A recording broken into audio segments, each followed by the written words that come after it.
Boa noite, meus amigos aí do canal Teologia e História. Sejam bem-vindos aí a mais uma live. Aqui é Érico Lucena. Para você que é visitante e não conhece, seja bem-vindo. Aqui vamos estar hoje entrevistando uma pessoa aí já conhecida por alguns, uma pessoa bem carismática, inteligente, né? Que é o Conde Lopelks, lá do canal Conde Lopelks. Eu não sei se eu posso ou se eu estou autorizado aqui a falar o nome dele, né? Ou se ele quer só usar o nick dele. Mas é isso aí. Então, vamos aqui estar entrevistando o nosso amigo Léo, lá do canal do Conde, e vamos para mais uma live logo após a nossa vinheta. Teologia e História, com Érico Lucena. Bem-vindo aí, meu amigo Léo. Seja bem-vindo. Não, pode falar meu nome, sem problema, não. Não tenho que esconder nada. Tá, não tô devendo nada a tá ninguém, certo. não. aliás, essa coisa assim, teologia, história, parece uma coisa bem pentecostal mesmo, né? Tô tirando sarro, tô brincando, viu? Porque assim, parece aquela coisa assim, semana da unção, né? Aquela coisa assim. Tô brincando, vamos lá. Não, tá certo, é isso aí mesmo. Quem fez, inclusive, foi o ex-pentecostal, né? A voz é do Scania. Tu conhece o canal Multiversal Flaviano? Eu já ouvi falar desse canal, sabe? Eu sei que a tese do Jesus Cristo romano. Isso. Cara, sinceramente, Pois, olha... esse cara que fala aí da minha vinheta é o Scania, é o próprio cara que o Scania. Tá. Você já percebeu uma coisa interessante? Porque, por exemplo, esse pessoal assim que começa a falar mal do cristianismo, porque o cristianismo é isso, é aquilo, e inventa, digamos assim, uma espécie de história oculta e secreta do cristianismo, sabe? A história que você não sabe, que agora eu vou revelar para você, sabe aquela coisa? Isso vem, em geral, dentro dos segmentos protestantes, e me parece que isso tem uma explicação. Porque, como grande parte dos segmentos evangélicos pentecostais e neopentecostais, claro que eu não vou falar dos protestantes tradicionais, tá? Os protestantes tradicionais são um pouquinho mais bem elaborados nessa questão. Mas os protestantes, por assim dizer, da ramificação, da ruptura, é tanta ruptura que eles perdem contato com a tradição cristã. Então, eles começam a forjar uma tradição, que na verdade não é a tradição cristã, é outra coisa, qualquer coisa. E, ao mesmo tempo, existe aquele elemento da revolta contra o evangelismo, no meu entender, que talvez é pelo excessivo anti-intelectualismo do pentecostalismo, do neopentecostalismo. Então, aquela pessoa que talvez seja relativamente mais curiosa, com maior iniciativa, né, percebendo esse caráter anti-intelectual, esse caráter radicalmente sentimentalista e até irracionalista, ele começa a ter um choque e acha e pressupõe que cristianismo é necessariamente aquele modelo que ele viu, né? Não é, por exemplo, a história da Igreja Católica, que seus 2000 anos de história é um drama épico monumental, né? De todos os sentidos, né? Aí, quando se contacta com a Igreja Católica, você tem um outro universo que é totalmente diferente desse universo neopentecostal. Então eu vejo que muito o perfil desse pessoal que cria a história oculta, como Jesus Cristo romano, que no meu entender é absurda, é fraudulenta, não tem validade alguma, é só a título do cara querer ganhar views e monetizações mesmo. Porque a gente sabe que a internet, de certa forma, ela é uma sociedade do espetáculo. Ela é uma sociedade que você cria conteúdos para você chamar atenção. Então, por exemplo, se de repente uma mulher chega e mostra uma bunda muito da gostosa, também é a mesma coisa, vai gerar views e todo mundo vai ficar com curiosidade. Acho que é meio do mesmo nível, entendeu? Claro, eu entendi. Desculpa, então, eu falo pra caramba, vai falando. Não, mas tá de boa, é isso mesmo, a gente veio aqui para bater um papo com você, inclusive, eu gosto muito de você. Eu estava, inclusive, falando aqui uma coisa que você falou da teologia católica, né? É como eu te falei, eu era um protestante, né, que subia monte, falava em língua, via visões lá, tinha minha experiência. E eu comecei a ler teologia católica, comprei livros católicos, cara. E, inclusive, conheço um autor, não sei se você já ouviu, que fala sobre a história do pensamento cristão, o Joras Pelikan, né, que ele é um erudito bem conhecido. Ele era presbiteriano E depois de tanto estudar, o cara voltou ao catolicismo, ou seja, se tornou católico. Esse nome não me é estranho, mas eu não conheço, tá? Eu não conheço. Esse nome não me é estranho, tá? Mas vai falar. E hoje, é isso. Antigamente, ou você quando eu me era passa que eu vou dar uma olhada. E quando eu era protestante, eu falava mal pra caramba dos católicos, aqueles idólatras lá, adoram imagem, né? Aí hoje, cara, hoje, tranquilo aqui, cara, eu penso, às vezes, assim, ir para uma igreja católica, estudar com católicos teologia, entendeu? Assim, a minha visão sobre o catolicismo, depois que eu comecei a estudar teologia crítica, mudou muito, cara. E muitas pessoas estudiosas, ela muda a visão sobre o catolicismo quando ela começa a estudar, porque a fonte é o catolicismo, né? A fonte é a Igreja Católica, a maior fonte sobre a teologia, sobre Jesus, sobre o cristianismo é a Igreja Católica. É a Igreja Católica. E detalhe, eu sou ousado em dizer que até mesmo sobre o judaísmo, porque, por exemplo, uma coisa que eu estava... Os meus 2 últimos vídeos, não, os 2 anteriores, porque eu publiquei hoje um vídeo falando sobre um pastor batista, presbiteriano, batista calvinista, falando mais absurdidades, mas depois eu falo dele.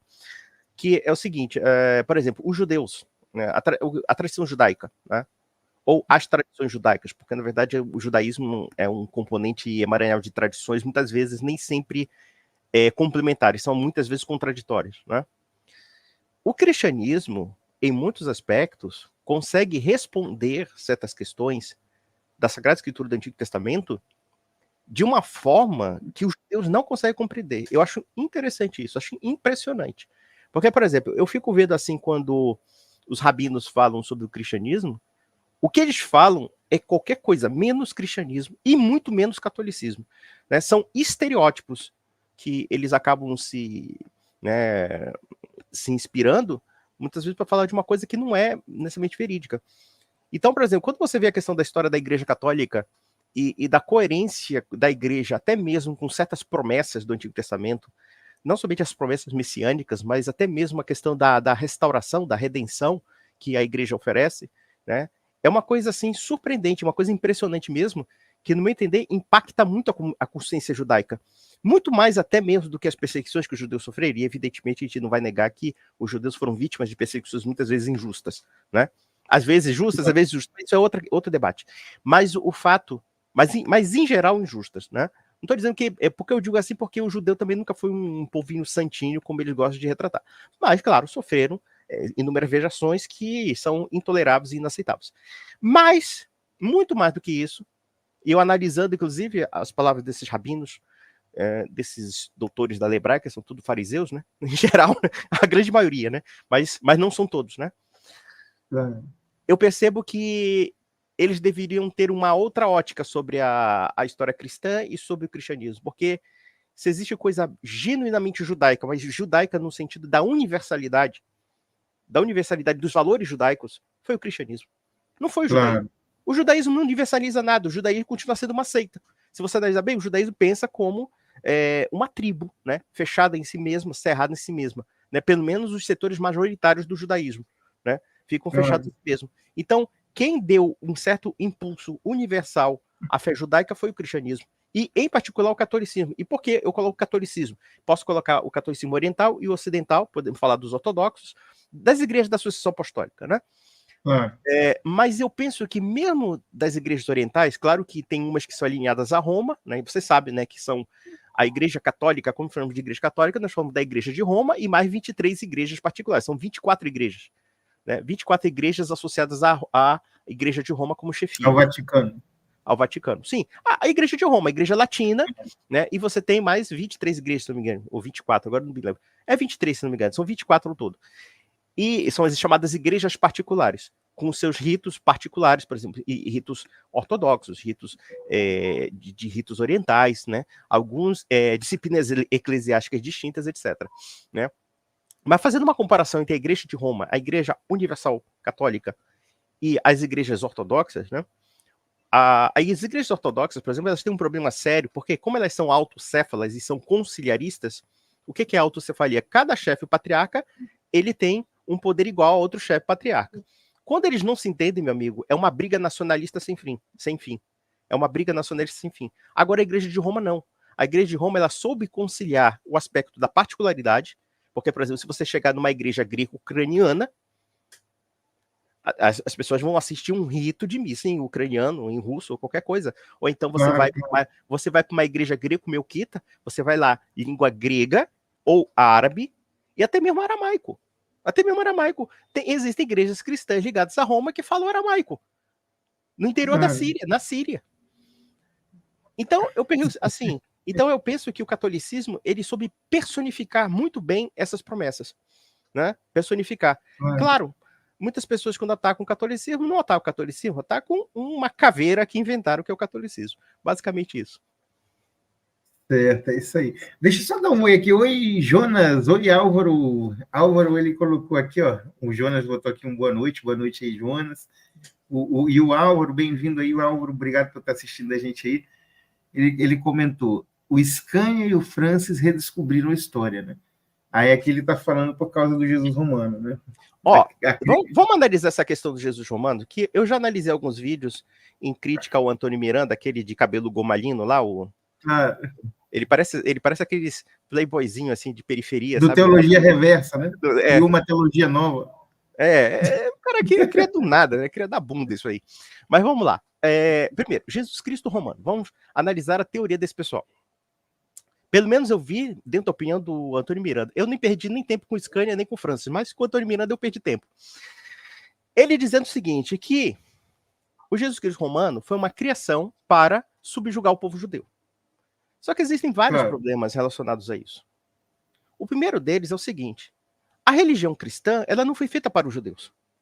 A religião cristã foi feita para a humanidade. Ela se propôs, na verdade, ser uma religião universal. Ora, se existe uma religião universal chamada cristã que poderia contaminar o orbe romano inteiro, e segundo eles, no sentido de transformar, sei lá, um povo mais obediente, um povo mais isso, aquilo, né? Como se fosse assim, olha, os romanos inventaram uma ideologia de dominação. Romano, quando quis passar a fio de espada judeu, passou e acabou, nem discutiu teologia porra nenhuma. É simples, não tem essa história, isso é conversa mole, porque, por exemplo, você tem o aspecto do romano. O que é o homem romano? O homem romano é um guerreiro. O homem romano é um senhor de terras. É um homem que trata o ser humano que está abaixo dele pior do que merda. Isso é um romano. O soldado romano, o homem romano, o patrício romano, né, que também tinha verve guerreira, ele era um senhor de terra, um senhor de escravos, ele era o pater familias. E o pater familias romano, o que era? Era um homem, o pater familias. E veja, famílias aqui, famílias no latim é de famulus, quer dizer escravo. Ou seja, a família dele é escrava dele, né? É escrava dele. Então, o pater familias romano, como o despotes grego, que também seria o patriarca grego, ele não tinha meia delonga, não. Agora a questão é, como uma... Esse negócio da família ser escrava do cara, inclusive, seria que é por isso que os caras matavam irmão, matavam tio, matavam primo? Né? Não, tinha seja, poder o valor de um familiar para eles. A família romana era despótica. A família romana, por exemplo, o pater família romana, ele poderia matar seu filho sem responder nada. Ele poderia, inclusive, como acontecia, por exemplo, havia um grande número de infanticídios no mundo antigo. Por que infanticídio? Porque na personalidade romana e na personalidade grega, mas principalmente pagã, aquela criança que nasce defeituosa ou com algum outro tipo de deficiência, ele não serve para o quê? Os assuntos da cidade, né, da quiotas, ou então da polis. Por quê? Porque ele não é um braço para a guerra, ou então ele não é um braço para o arado. Tá? Claro que o arado, no caso, é o escravo. Mas o braço para a guerra, ele tinha que ser aquilo que chamam de virtu. Virtu, no mundo latino, é força, é vigor. Então, por exemplo, o romano, ele valorizava a questão da força, né? E o grego também. Isso eu estou falando no aspecto social, né? Claro que a gente não está falando da filosofia, não está falando da cultura, do direito romano, estamos falando de outras coisas, mas o pensamento da comunidade era assim. Isso seria muito estranho ao cristianismo. Por quê? Porque o cristianismo prega o amor aos pobres, ao amor aos desvalidos, ao amor aos rejeitados, né? Você pega o Sermão da Montanha, por exemplo. Você nunca vai ouvir um romano falando do Sermão da Montanha. Não, porque, na verdade, o romano cultuava a beleza, o vigor, né? A força. A fraqueza para ele não interessava. Então, por exemplo, as paixões, né, no sentido da palavra, assim, no sentido da irracionalidade, da perda, isso era uma coisa que era inconcebível para o romano, né? Então, pode falar. Desculpa te atrapalhar, Conde. É porque quando eu vejo essas coisas aqui, eu não consigo evitar. Chama o Antônio Miranda para um debate, o cara está falando. Chama os caras para um debate. Deixa eu falar assim, olha só. Vamos lá, deixa eu só falar uma coisa. Por que eu não perderia tempo no debate? Por quê? Primeiro, eu precisaria pegar um bocado de material e eu tô com uma preguiça imensa para ficar discutindo sobre assuntos como assim, é como você discutir a prova da Terra plana, entendeu? Assim, pensa assim, você discutir, olha, o cara está defendendo Terra plana, vai lá refutá-lo. Como é que você refuta a Terra plana? Você vai ter que pegar todo o material em torno disso. Como meu foco de estudo atualmente não é discutir o Jesus Cristo romano, então para mim não me interessa muito. Então, por isso que eu não participo de debate, tá? Eu já participei de muitos, vocês vão ver aí muitos debates que eu já participei, tá? E que eu me comprometi. Mas só voltando à questão. Então, existe uma diferença psicológica, cultural, moral do homem romano e do homem judeu. E inclusive do cristianismo. E existe um outro problema maior com relação a essa ideia do Jesus Cristo romano para subjugar os judeus. A maior expressão de poder de Roma era o seu panteão. Era o fato de que todos os deuses que eram cultuados, ou a boa parte dos deuses que pertenciam ao panteão romano, isso significava que você tinha que prestar culto a Roma. O único povo que eu saiba que tinha a dispensa da adoração imperial eram os judeus. Por uma questão meramente política. Meramente política. Porque, na verdade, o que acontecia? Os romanos, quando eles começaram a crescer do ponto de vista militar sobre outros povos, o que eles faziam? Eles acreditavam na ação arbitrária dos deuses, e quando os deuses os favoreciam, o que eles faziam? Eles dominavam aquele povo e dominavam também o culto cívico daquele povo. E colocavam o deus daquele povo no culto cívico romano. Porque os deuses... Eles tomavam os deuses daquele outro povo para eles. Isso aí tá no livro, eu quero até indicar para várias pessoas aí, chamado um livro que é um livro belíssimo, um livro lindo, lindo. Chama-se Fustel de Colônia, chamado A Cidade Antiga. A Cidade Antiga fala de todos os ritos de Roma. E o próprio Fustel de Colônia, que com certeza é muito mais estudioso do que o Antônio Miranda, que é apenas um aventureiro, ele falou, por exemplo, sobre a questão de como o cristianismo demole os deuses da cidade. Você imagina uma coisa, o culto cívico é a base o quê? Da comunhão romana, da comunhão cívica romana, da comunhão cívica grega, da comunhão cívica do mundo antigo. Aí, de repente, tem uma religião que diz que todos esses deuses são falsos, que o culto imperial é falso, que adorar o imperador é idolatria. Você acha mesmo que foi Roma que inventou isso? Isso não tem o menor cabimento. Aí, e detalhe, verdade. Não tem lógica nenhuma. Outra coisa, uma vez eu estava vendo um vídeo dele que ele falando sobre a questão da cruz de Cristo, tá? A cruz. Aí o Antônio Miranda... A gente refutou isso aqui, a gente gravou 2 lives... Não, eu gravei, o Wesley do canal Teologômana gravou. Cara, esses caras já foram refutados. A gente criou aqui 2 vídeos refutando. No primeiro vídeo, eles deram chilique no canal do professor lá, que começou a tratar todo mundo mal. Aí a gente teve que criar um segundo vídeo censurando as brincadeiras, as coisas que a gente falava para eles não se sentirem ofendidos, para eles poderem assistir o vídeo, cara. Nossa, eles são os lunáticos da Terra plana histórica e ainda são cheios de não-me-toques, né? Cara, eu me surpreendi nesse dia aí. E agora esse cara aqui falando aqui, chama o Antônio Miranda para debater.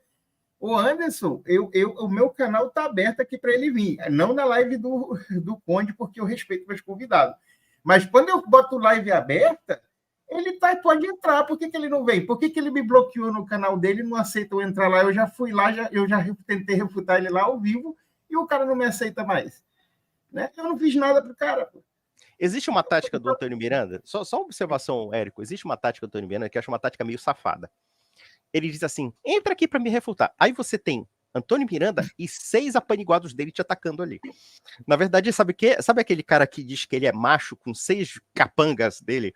Ele chega, ele bate na tua porta, vem me bater, caralho, vem bater, porra, não sei o quê, e os 6 capangas dele apoiando ele pra te dar porrada. Essa é a macheza do cara, meu, tá? Mas veja, o problema é o seguinte, houve essa falsificação da crucificação, né? Praticamente a crucificação desapareceu na história do Antônio Miranda, né? Porque ele dizendo que os romanos tinham culto pela cruz. Aí quando você vê, na verdade não tinha nada de cruz, na verdade você tinha como é que é? Os espólios de guerra romanos, que eram colocados em torno, claro, assim, você vê, por exemplo, um escudo, né, de um povo inimigo, de um general inimigo, coisa parecida, que chama de tropaion, ou troféu, ou spolia opima, uma coisa assim, mais ou menos.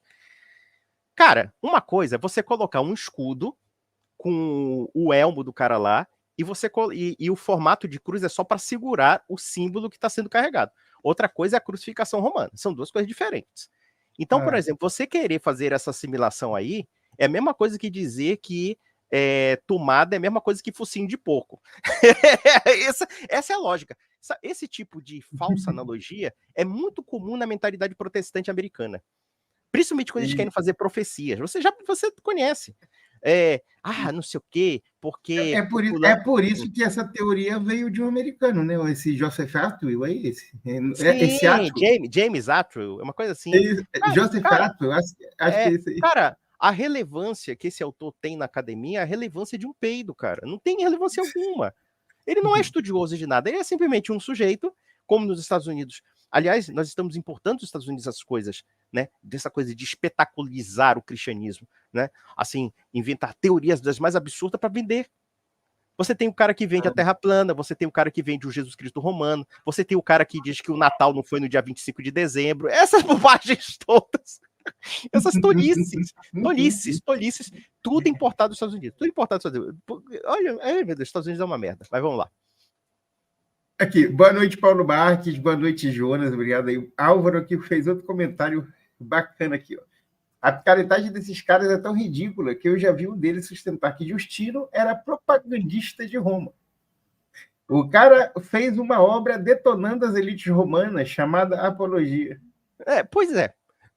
É a mesma coisa. Olha, o seguinte, como é que os primeiros cristãos estavam sofrendo todo tipo de perseguição, de matança? Tudo bem, eles vão usar, por exemplo, uma certa literatura, que também é um pouco desonesta, mas ela tem até valor, ela tem, digamos assim, peso acadêmico, né? Porque a gente tem que entender que também na academia existe militância. E militância anticristã também. Existe uma autora, acho que o nome dela é Cândida Moss, uma coisa assim, acho que em que ela fala sobre o mito das perseguições religiosas, né? O mito das perseguições religiosas. Então, sabe aquela coisa da teoria que praticamente contraria o bom senso? Porque, veja, você tem toda uma luta do cristianismo para a sobrevivência. Primeiro, contra os judeus. Os judeus foram os primeiros perseguidores dos cristãos, né? Basicamente. Né? Porque surgiram os seguidores de Cristo e os judeus de vários matizes, né? Porque o judaísmo na época de Cristo era um judaísmo totalmente fragmentário, e a gente tem que entender que, inclusive, o judaísmo não é uma religião de doutrina propriamente dita, mas é uma religião de ortopraxis. O judeu se preocupa mais com a prática da fé judaica do que propriamente uma teoria da fé judaica. Né? É por isso que você tem cabalista, é por isso que você tem um talmudista, é por isso que você tem vários segmentos do judaísmo, e isso não era muito diferente na época de Cristo. Né? Você tem os saduceus, você tem os sacerdotes do templo também, que também tinha várias facções, e aí é uma cagada tremenda. Você tem os essênios, você tem, enfim, você tem uma porrada de segmento judaico, tá? Mas todos, mais movimentos. Mas grande parte deles não aceitaram a messianidade de Cristo. Claro que alguns judeus aceitaram, né? Alguns judeus aceitaram e outros não aceitaram. E esses judeus que aceitaram a messianidade de Cristo, conforme predito nas Escrituras, inclusive a rejeição do Messias também predita na Escritura. Claro que os judeus vão debater Isaías, vão dizer que isso não foi assim, assado, cozido, e os caras inventam 200 interpretações diferentes de Isaías. É pior do que protestante. Mas o fato é o seguinte, mas os cristãos começaram a sofrer perseguição dos judeus. E depois dos judeus, os romanos. Por quê? Porque, ao contrário dos judeus, e claro que depois também os judeus foram esmagados, né, na primeira revolta, na guerra dos judeus, né, e depois foram dispersos, Mas os cristãos não tinham dispensa imperial. Eles não tinham dispensa imperial, e não somente não tinha dispensa imperial, como eles, inclusive, rejeitavam o culto imperial. E isso, evidentemente, torna... Já que a gente entrou nessa parada do Jesus romano, e eu assisto isso bastante também, eu gosto de assistir, porque é interessante, né? Por exemplo, eles falam, assim, eu vou citar duas coisas que eles falam aqui interessantes para ver o que você diz. Aquela questão de Jesus dar a moeda, dai a César o que é de César e a Deus o que é de Deus, né?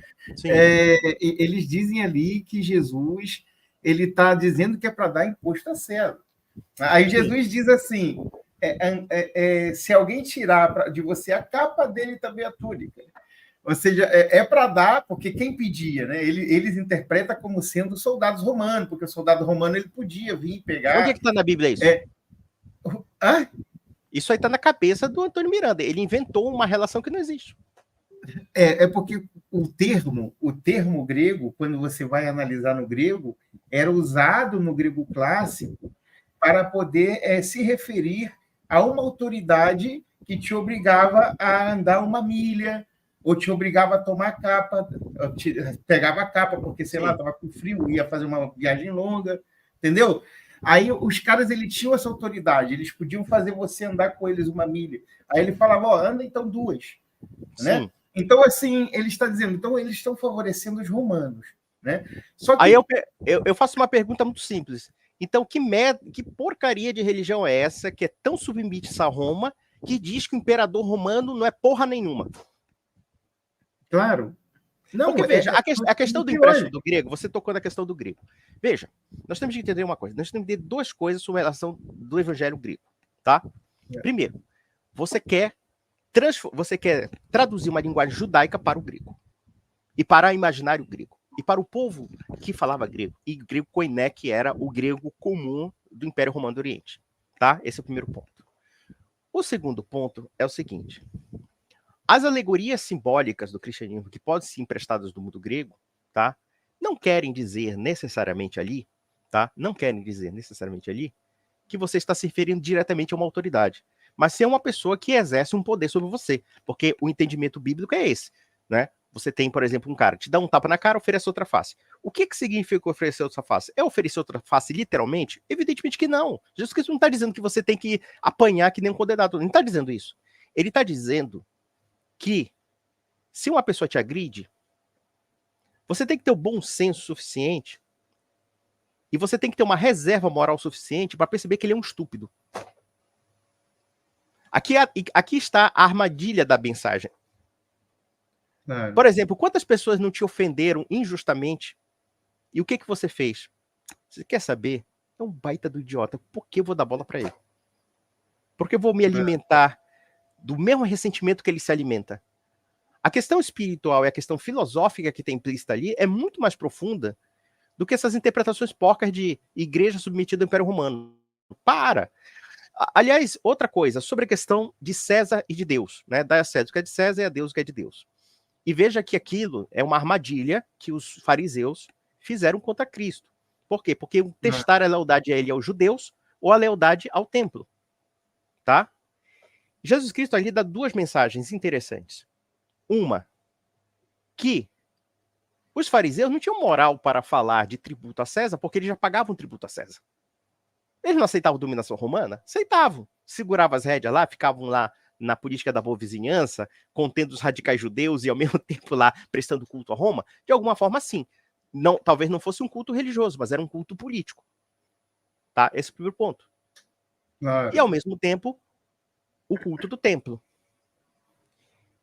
A mensagem dai a César o que é de César é Deus o que é de Deus, eu digo aqui para vocês, que vocês estão me vendo agora, revolucionou de uma forma dramática o pensamento político ocidental. Dramática. Porque é o seguinte, porque essa divisão entre o temporal e o espiritual, ela praticamente não existia no mundo antigo. Mesmo no mundo judaico, onde você tem aspectos funcionais do rei sacerdote, ou então das cartas sacerdotais, etc., mas ainda assim você tem uma configuração completamente teocrática. Pela primeira vez na história, você vê o quê? Evidentemente que isso não é separação entre igreja e Estado, isso é uma interpretação errada. Na verdade, a igreja e a política, elas têm que estar unidas, segundo a fé cristã. A fé cristã tradicional prega isso, tá? Claro. Mas as funções próprias da religião, que são as funções eclesiásticas, não podem se misturar com as funções políticas. Então, por exemplo, aquele que exerce o poder político, ele não tem funções sacerdotais, propriamente ditas. Então, você tem a divisão entre a função sacerdotal e a função eclesiástica. E a função eclesiástica orienta a função comum do secular. Então, veja que a noção mesmo que nós temos de Estado laico, que muita gente fala, eu sou a favor do Estado laico, meu filho, isso é tudo teologia cristã. Isso é tudo discussão teológica do cristianismo, desde o século I. Claro. E detalhe, essa ideia da separação, essa ideia de maior poder da igreja, ou menor poder da igreja, maior poder da império e da monarquia, isso é tudo medieval. Isso já está escrito na Idade Média. Você pega, por exemplo, Marcílio de Pádua, você pega Nicolau de Cusa, você pega vários teóricos do mundo medieval que falam sobre as prerrogativas da igreja e as prerrogativas do governo. E prerrogativas distintas, embora, claro, subordinadas uma à outra. Mas tem, por exemplo, Marcílio de Pádua chega a ser um homem até radical, ele fala de uma separação total, quase como uma coisa da modernidade, tá? Embora, claro, que ele não exclui a igreja no âmbito político, totalmente, mas ele diz claramente que a igreja não tem que ter poder político algum, praticamente. Ele coloca a primazia da monarquia sobre a igreja. Então veja que a frase de Cristo moldou radicalmente a concepção política do Ocidente. Uma frasezinha, uma frase do Evangelho. Aí vem um idiota e vem com esse papo de dizer que isso é submissão romana. Vai pra puta que pariu mesmo. Desculpa, Onde? Só um minutinho aqui agora, continuar dando um oi aqui para a galera que está chegando, uma galerinha aqui. Bem-vindo aí, Adriano, né? Ele está falando que a maioria dos essênios aceitaram Cristo como Messias. A gente afirmar isso é uma coisa complicada, né? Que a gente não tem como Eu não dizer. sei. Isso aí, olha, veja. Existe uma teoria, né, que os essênios tinham, que Jesus Cristo seria um essênio, né? Existe essa teoria. Mas isso não tem, assim, eu não sei que embasamento. Codreano, eu sei quem é que você segue, hein, Codreano? Codreano não é aquele cara lá da Romênia? Codreano. É o Codreano, é. Eu acho que era o chefe da Guarda de Ferro da Romênia. Esse pessoal era barra pesada. Acho que... Ô, moleque, sai dessa coisa de Codreano, rapaz. O Codreano era o seguinte, se não me engano melhor, eu posso estar errado, mas esse Codreano aí, ele foi o chefe da Guarda de Ferro da Romênia, que foi um partido fascista romeno. Ultra-ortodoxo, católico ortodoxo, radical, extremista, nacionalista romeno, sectário pra cacete, tudo mais, é doideira aí. Mas eu não sei dessa história dos essênios, não. Eu precisaria pesquisar para dar uma opinião mais formada sobre isso. Vamos lá. Capitão Cornélio Codreano, sim, é esse mesmo. Eu sei da história, eu sei dessa parte da história da Romênia, viu? E era um bando de escrotos esses caras, viu? Eu teria medo desses caras, viu?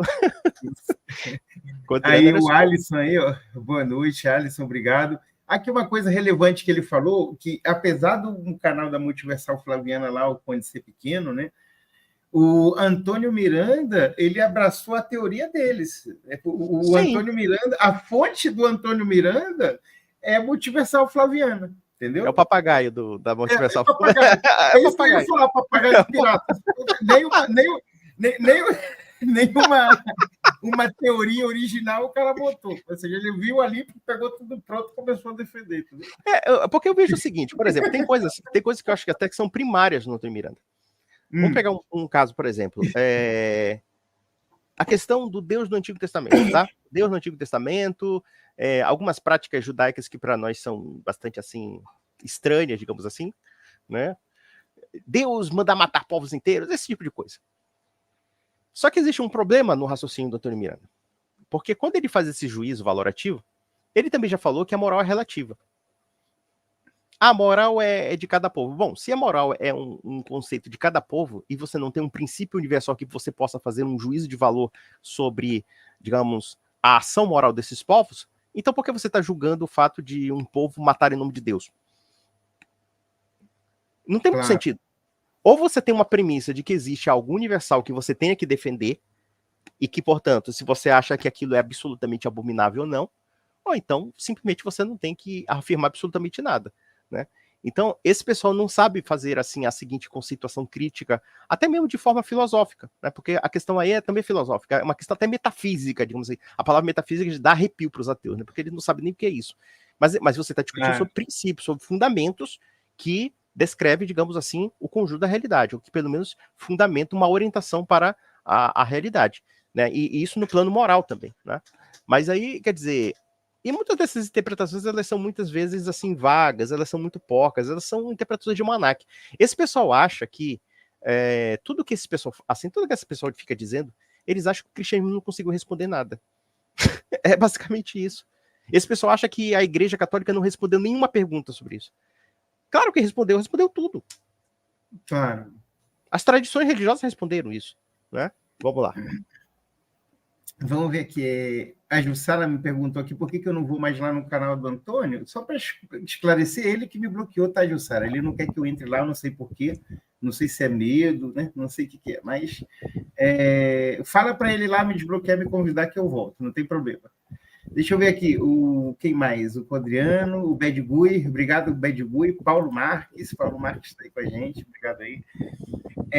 Os essênios eram muito fechados e pouco se sabe sobre eles. João Batista, sim, fazia ritos batismais típicos dos essênios.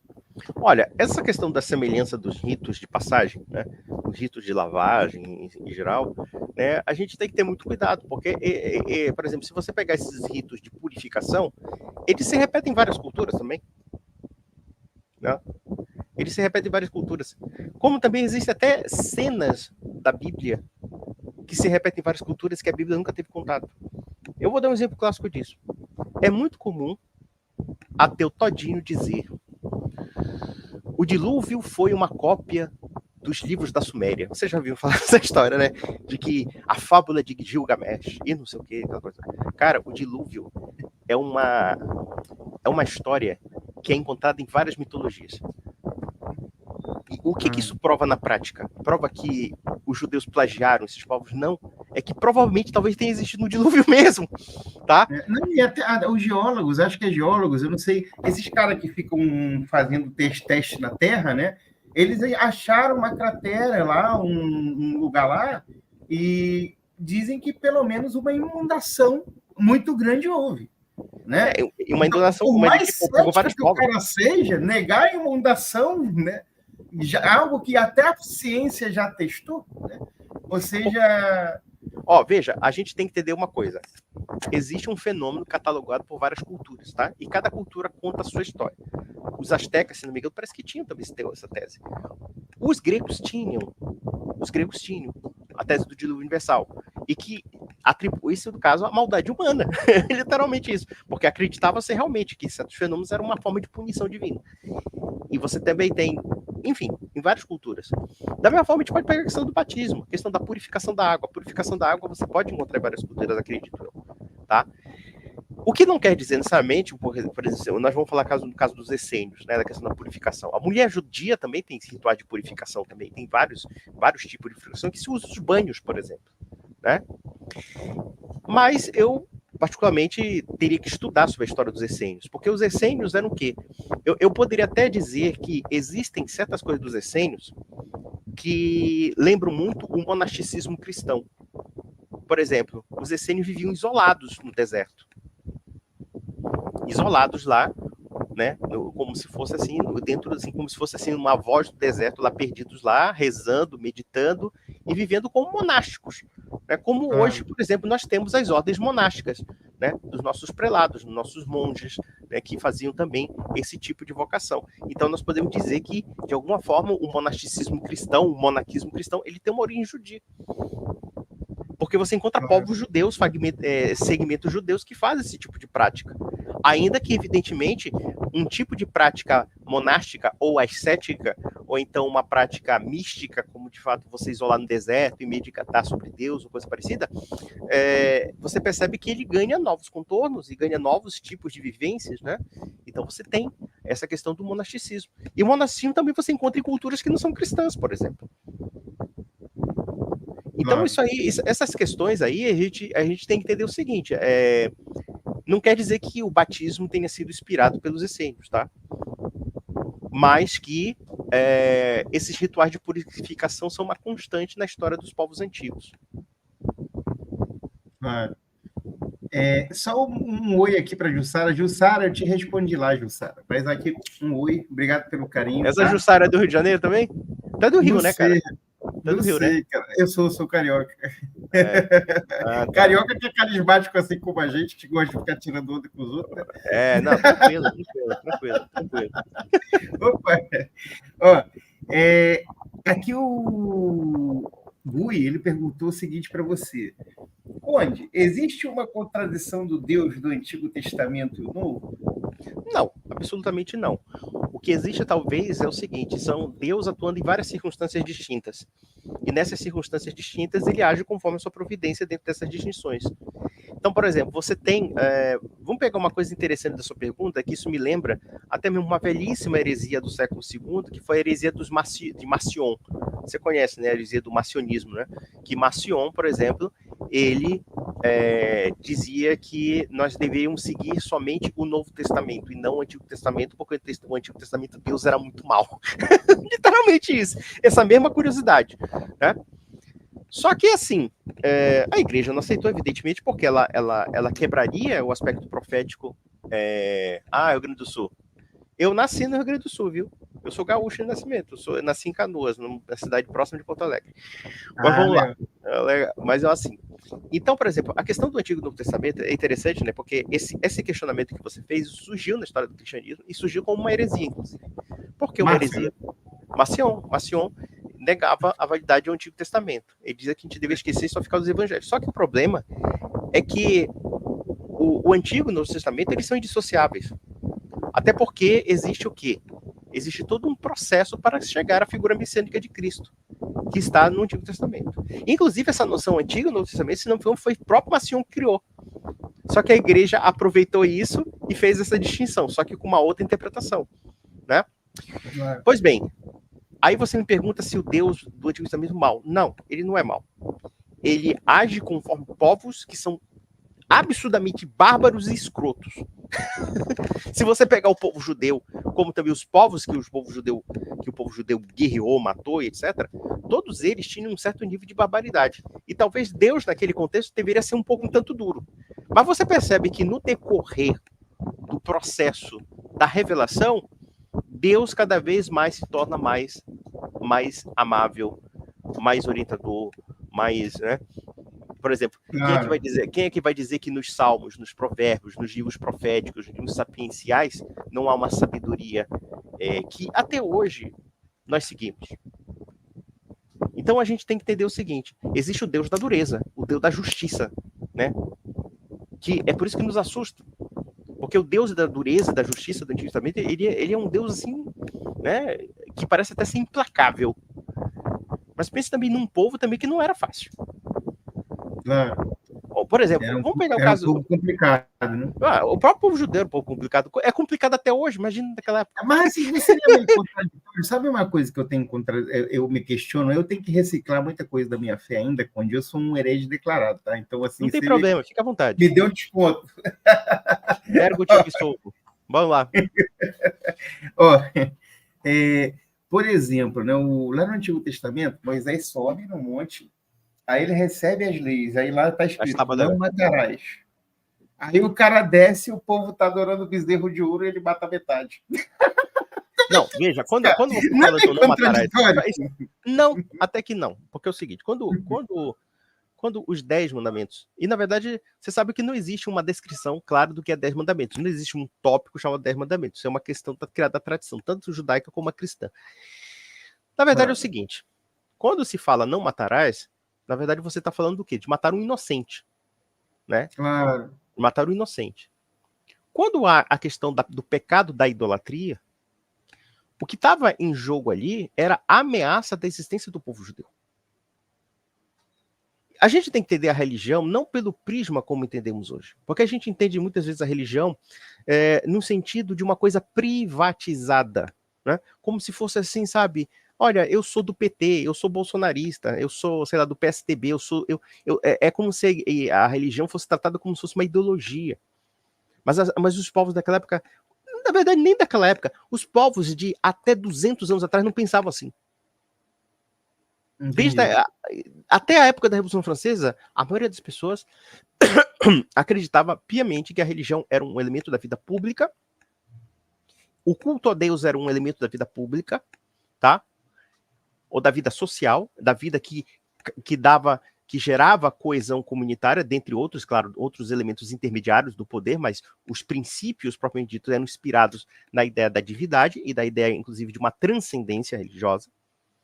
E quando você tem a configuração de um povo que sai do deserto, né, e que tenta se proteger da idolatria, tenta se proteger das influências e das ameaças de outros povos, e não somente uma ameaça militar, mas até mesmo uma ameaça cultural que ele pudesse ser absorvido, então você vê aquela punição rigorosa como um ato de resistência, como um ato de sobrevivência comunitária. Então, por exemplo, é como, por exemplo, de falar da Inquisição. Evidentemente que eu não defendo a volta da Inquisição, mesmo sendo católico, claro, não defendo isso. Mas, se você entender a Inquisição no seu contexto, as heresias, elas poderiam destruir a unidade cristã, mas não é somente a unidade cristã, ela poderia destruir a ordem civil, poderia destruir a ordem política, poderia subverter tudo. Então, por exemplo, quando a gente vê que a história da Inquisição surge com os cátaros, o que os cátaros pregavam? Se os cátaros prevalecessem na sociedade cristã, a sociedade cristã seria destruída literalmente. Seria destruído toda a tradição cristã, quer dizer, todo aquele elemento que implica a sobrevivência de uma comunidade seria destruído. E detalhe, isso ia causar uma convulsão social. Então, quando você vê o Deus de Israel chegando para Moisés, olha, dá essa lei aqui, eu vou fazer um pacto com esse povo, né? Vamos combater os outros deuses também, né? Você vê que as guerras de Israel é o quê? É o combate dos povos que adoram outros deuses, né?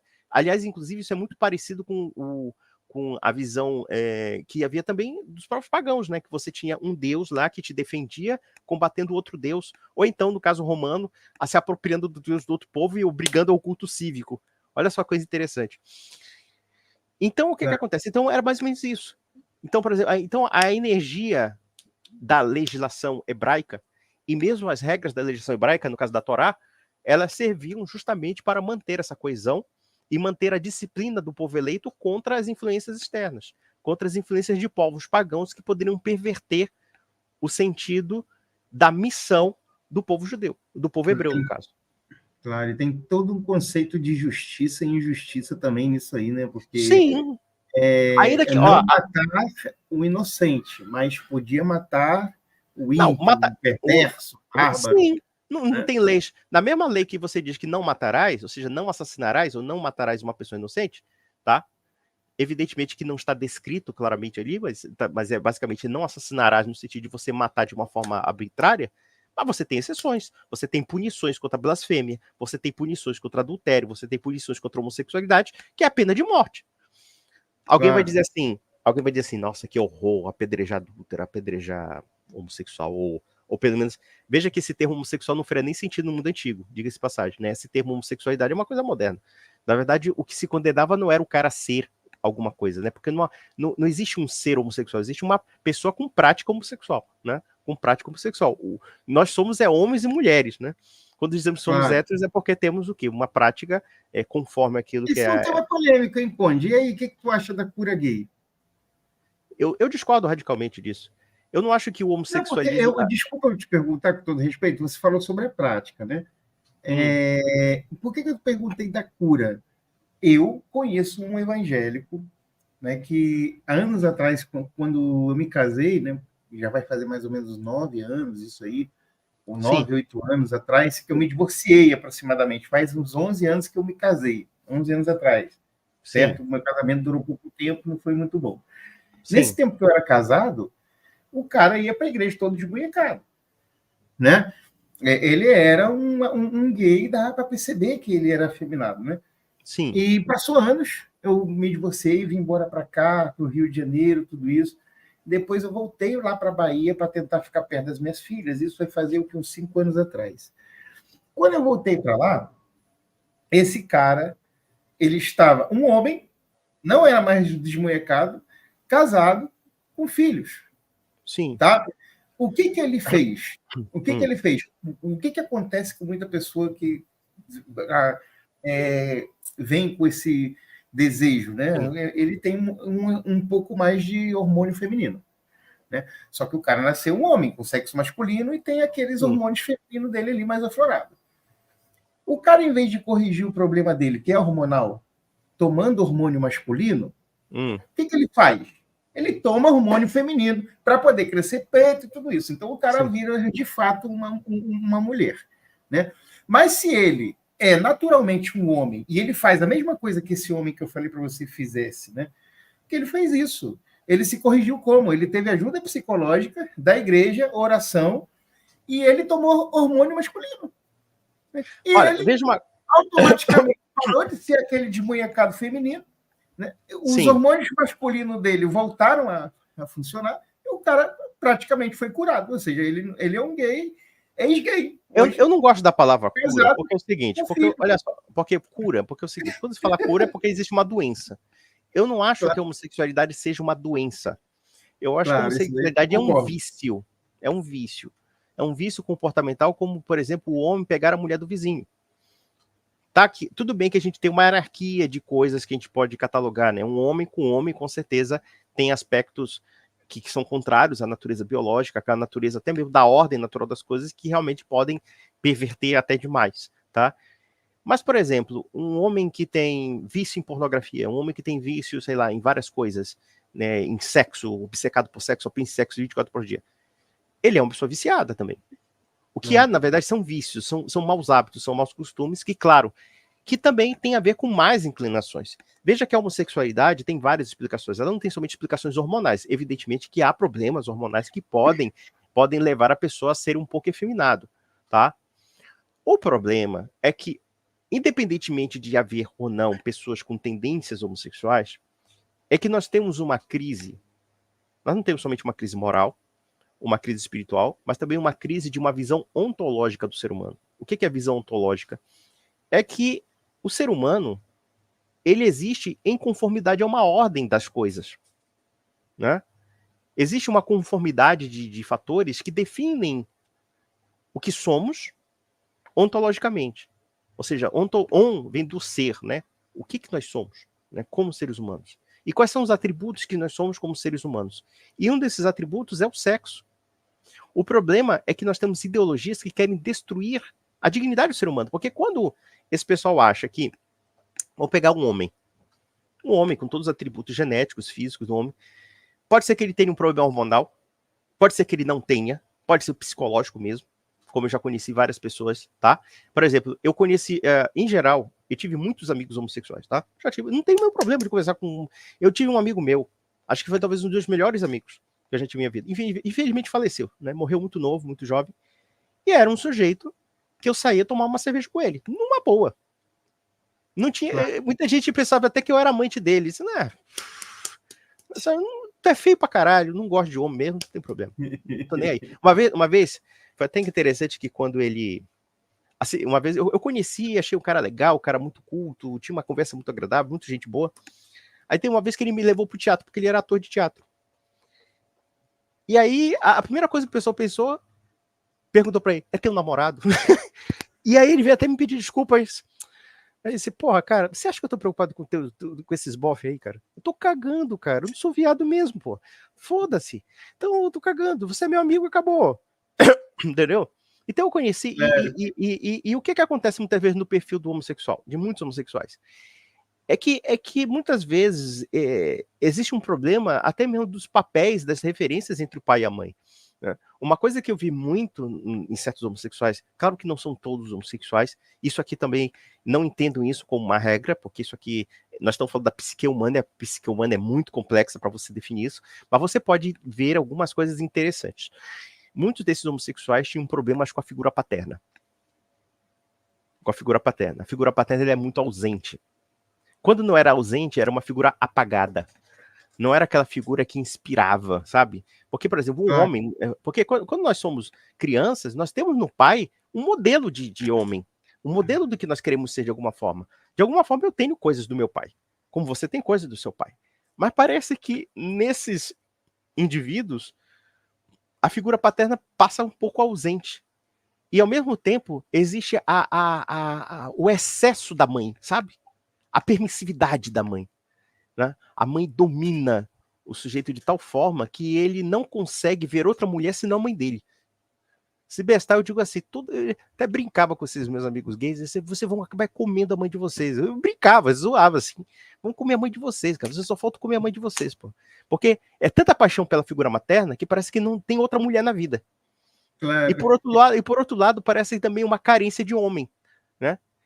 Então, você percebe, você já viu que a questão da pederastia, essa palavra pederastia, era uma prática que acontecia no mundo grego e que acabou se degringolando na perversão sexual, né? Então, por exemplo, havia um menino e um cara adulto. E esse adulto protegia o menino e até iniciava sexualmente o menino. Existe muito isso no mundo homossexual. Isso é muito... porque eu vi isso, esses relatos. Eles falavam para mim isso. Entendeu? E às vezes parece... como é que é. Eles procuravam uma espécie de pai naquilo ali, tá? Agora, é claro, o que eu entendo como homossexualidade? Eu não acho que seja uma doença. Não no sentido como nós podemos falar da ciência, porque essa linguagem de doença é uma linguagem cientificista. A gente tem que ter cuidado com isso. Nós estamos falando... É só por causa que é uma linguagem usada, né? Polêmica. É uma linguagem usada que eu acho que é errônea. Porque claro, não? eu também. Eu usei assim, mas eu concordo não, sim, com você. Eu entendi perfeitamente. Eu entendi perfeitamente. Eu não tenho nada contra, tá? Para quem não me conhece, assim, só resumindo, assim, o Conde, até para ele me conhecer um pouquinho, já falei várias vezes aqui que eu sou um ex-cafetão, né? Eu morava numa casa lá, cheia de menina, né? E às vezes ia os travestidos de menina. E eu era amigo. Agora fiquei com medo de ti, pô. A gente bebia era lá. Só amigo. Era só amigo. Era só amigo, né? Amigo, só amigo. Mas olha só, então olha só, veja. O que acontece? Mas o que acontece é o seguinte: o que ocorre é o seguinte. Eu acho que a questão está ligada ao pecado, né? Claro que o pecado, dependendo da sua natureza, dependendo da sua evolução, ela pode sim degringolar num algo doentio. O que nós chamamos de algo doentio? Algo realmente que foge do controle ou daquilo que é aceitável, né? Claro que isso aí é um padrão bastante nebuloso, por assim dizer, né? Por exemplo, o cara que tem tendências homossexuais, né? Que tem atração por homens, digamos assim, tá? Ele tem o vício, por exemplo, como um homem tem atração por uma mulher casada. Ninguém vai dizer que também é menos pecado? Tudo bem. E pode ter uma hierarquia de pecado? Sim. Por outro lado, agora é claro, quando você tem, por exemplo, casos de sujeitos que querem modificar a configuração física do seu corpo, né, para se mutilar, para, sei lá, arrancar o seu pênis, ou como as mulheres querendo mutilar seios para parecerem homens, aí eu acho que já sai do aspecto do vício para algo realmente problemático do ponto de vista existencial da pessoa, porque aquilo é uma agressão ao corpo da pessoa, agressão ao ser da pessoa, né? E o que é pior de tudo é que nós temos uma ideologia que está desconstruindo o ser humano. Porque quando falamos de ideologia gender, ou de gênero, que é essas coisas do gênero, né? Que agora não existe mais sexo biológico, agora é gênero. E aí todo mundo deslocado, falando as piores bizarrices, né? Eu não sou binário. Mas olha, meu filho, você não é binário, não. Você é ou homem, você é mulher, não tem nada a ver. Não tem nada de binário. Isso é tudo invenção ideológica. Quando a ideologia começa a justificar a loucura e a subversão, e veja, a subversão de certas ideologias não é somente uma subversão moral, não é somente uma subversão sexual. É pior do que isso até, é uma subversão ontológica. Porque nós estamos negando a natureza real do ser humano. Quando, por exemplo, um sujeito se mutila e quer parecer uma mulher, ele nunca vai ser uma mulher. Ele vai ser um homem mutilado parecendo uma mulher. Através de um bisturi, através, sei lá, de um cirurgião plástico. É só isso que ele vai fazer. Opa, desculpa. Tá bom. Então, a mesma coisa uma mulher.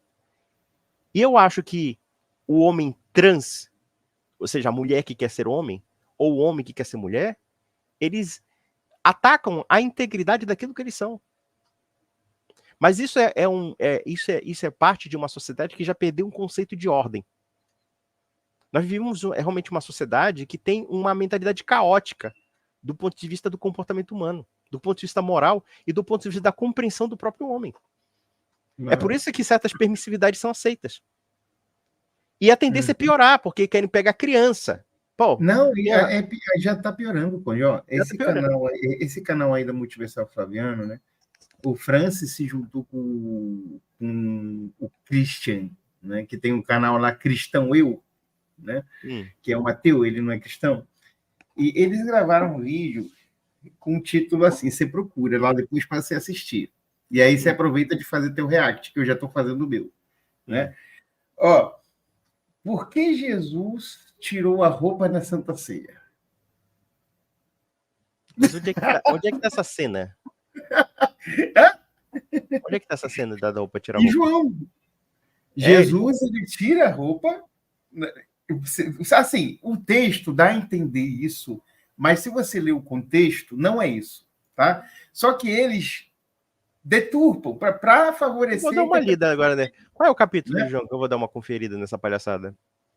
Agora o capítulo de João. Não, mas você depois não se preocupe, eu procuro a Santa Ceia, não tem problema. Não, eu tenho aqui. É porque o de memória que eu não estou lembrado, mas eu tenho. Não, sabe o que acontece? É o seguinte, o cara, vamos usar um linguajar de barzinho, assim, de quem toma cerveja. O cara quer dar a bunda e quer ficar justificando religião em torno disso, pô. Para com isso, meu filho. Se você quiser dar a bunda, eu desculpa a expressão chula, tá? Muita gente vai ficar até chocado com isso.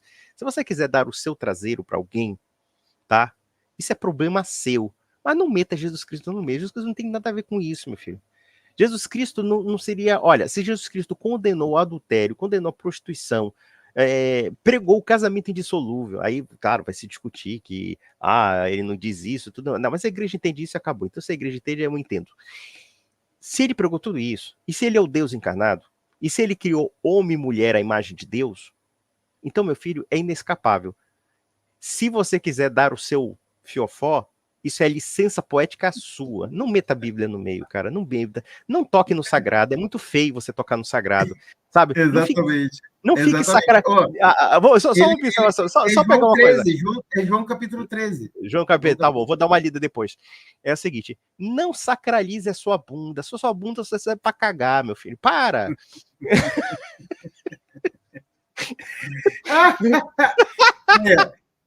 Deixa aqui tem umas perguntas aqui. O Bad ele tá fazendo umas perguntas já faz um tempo.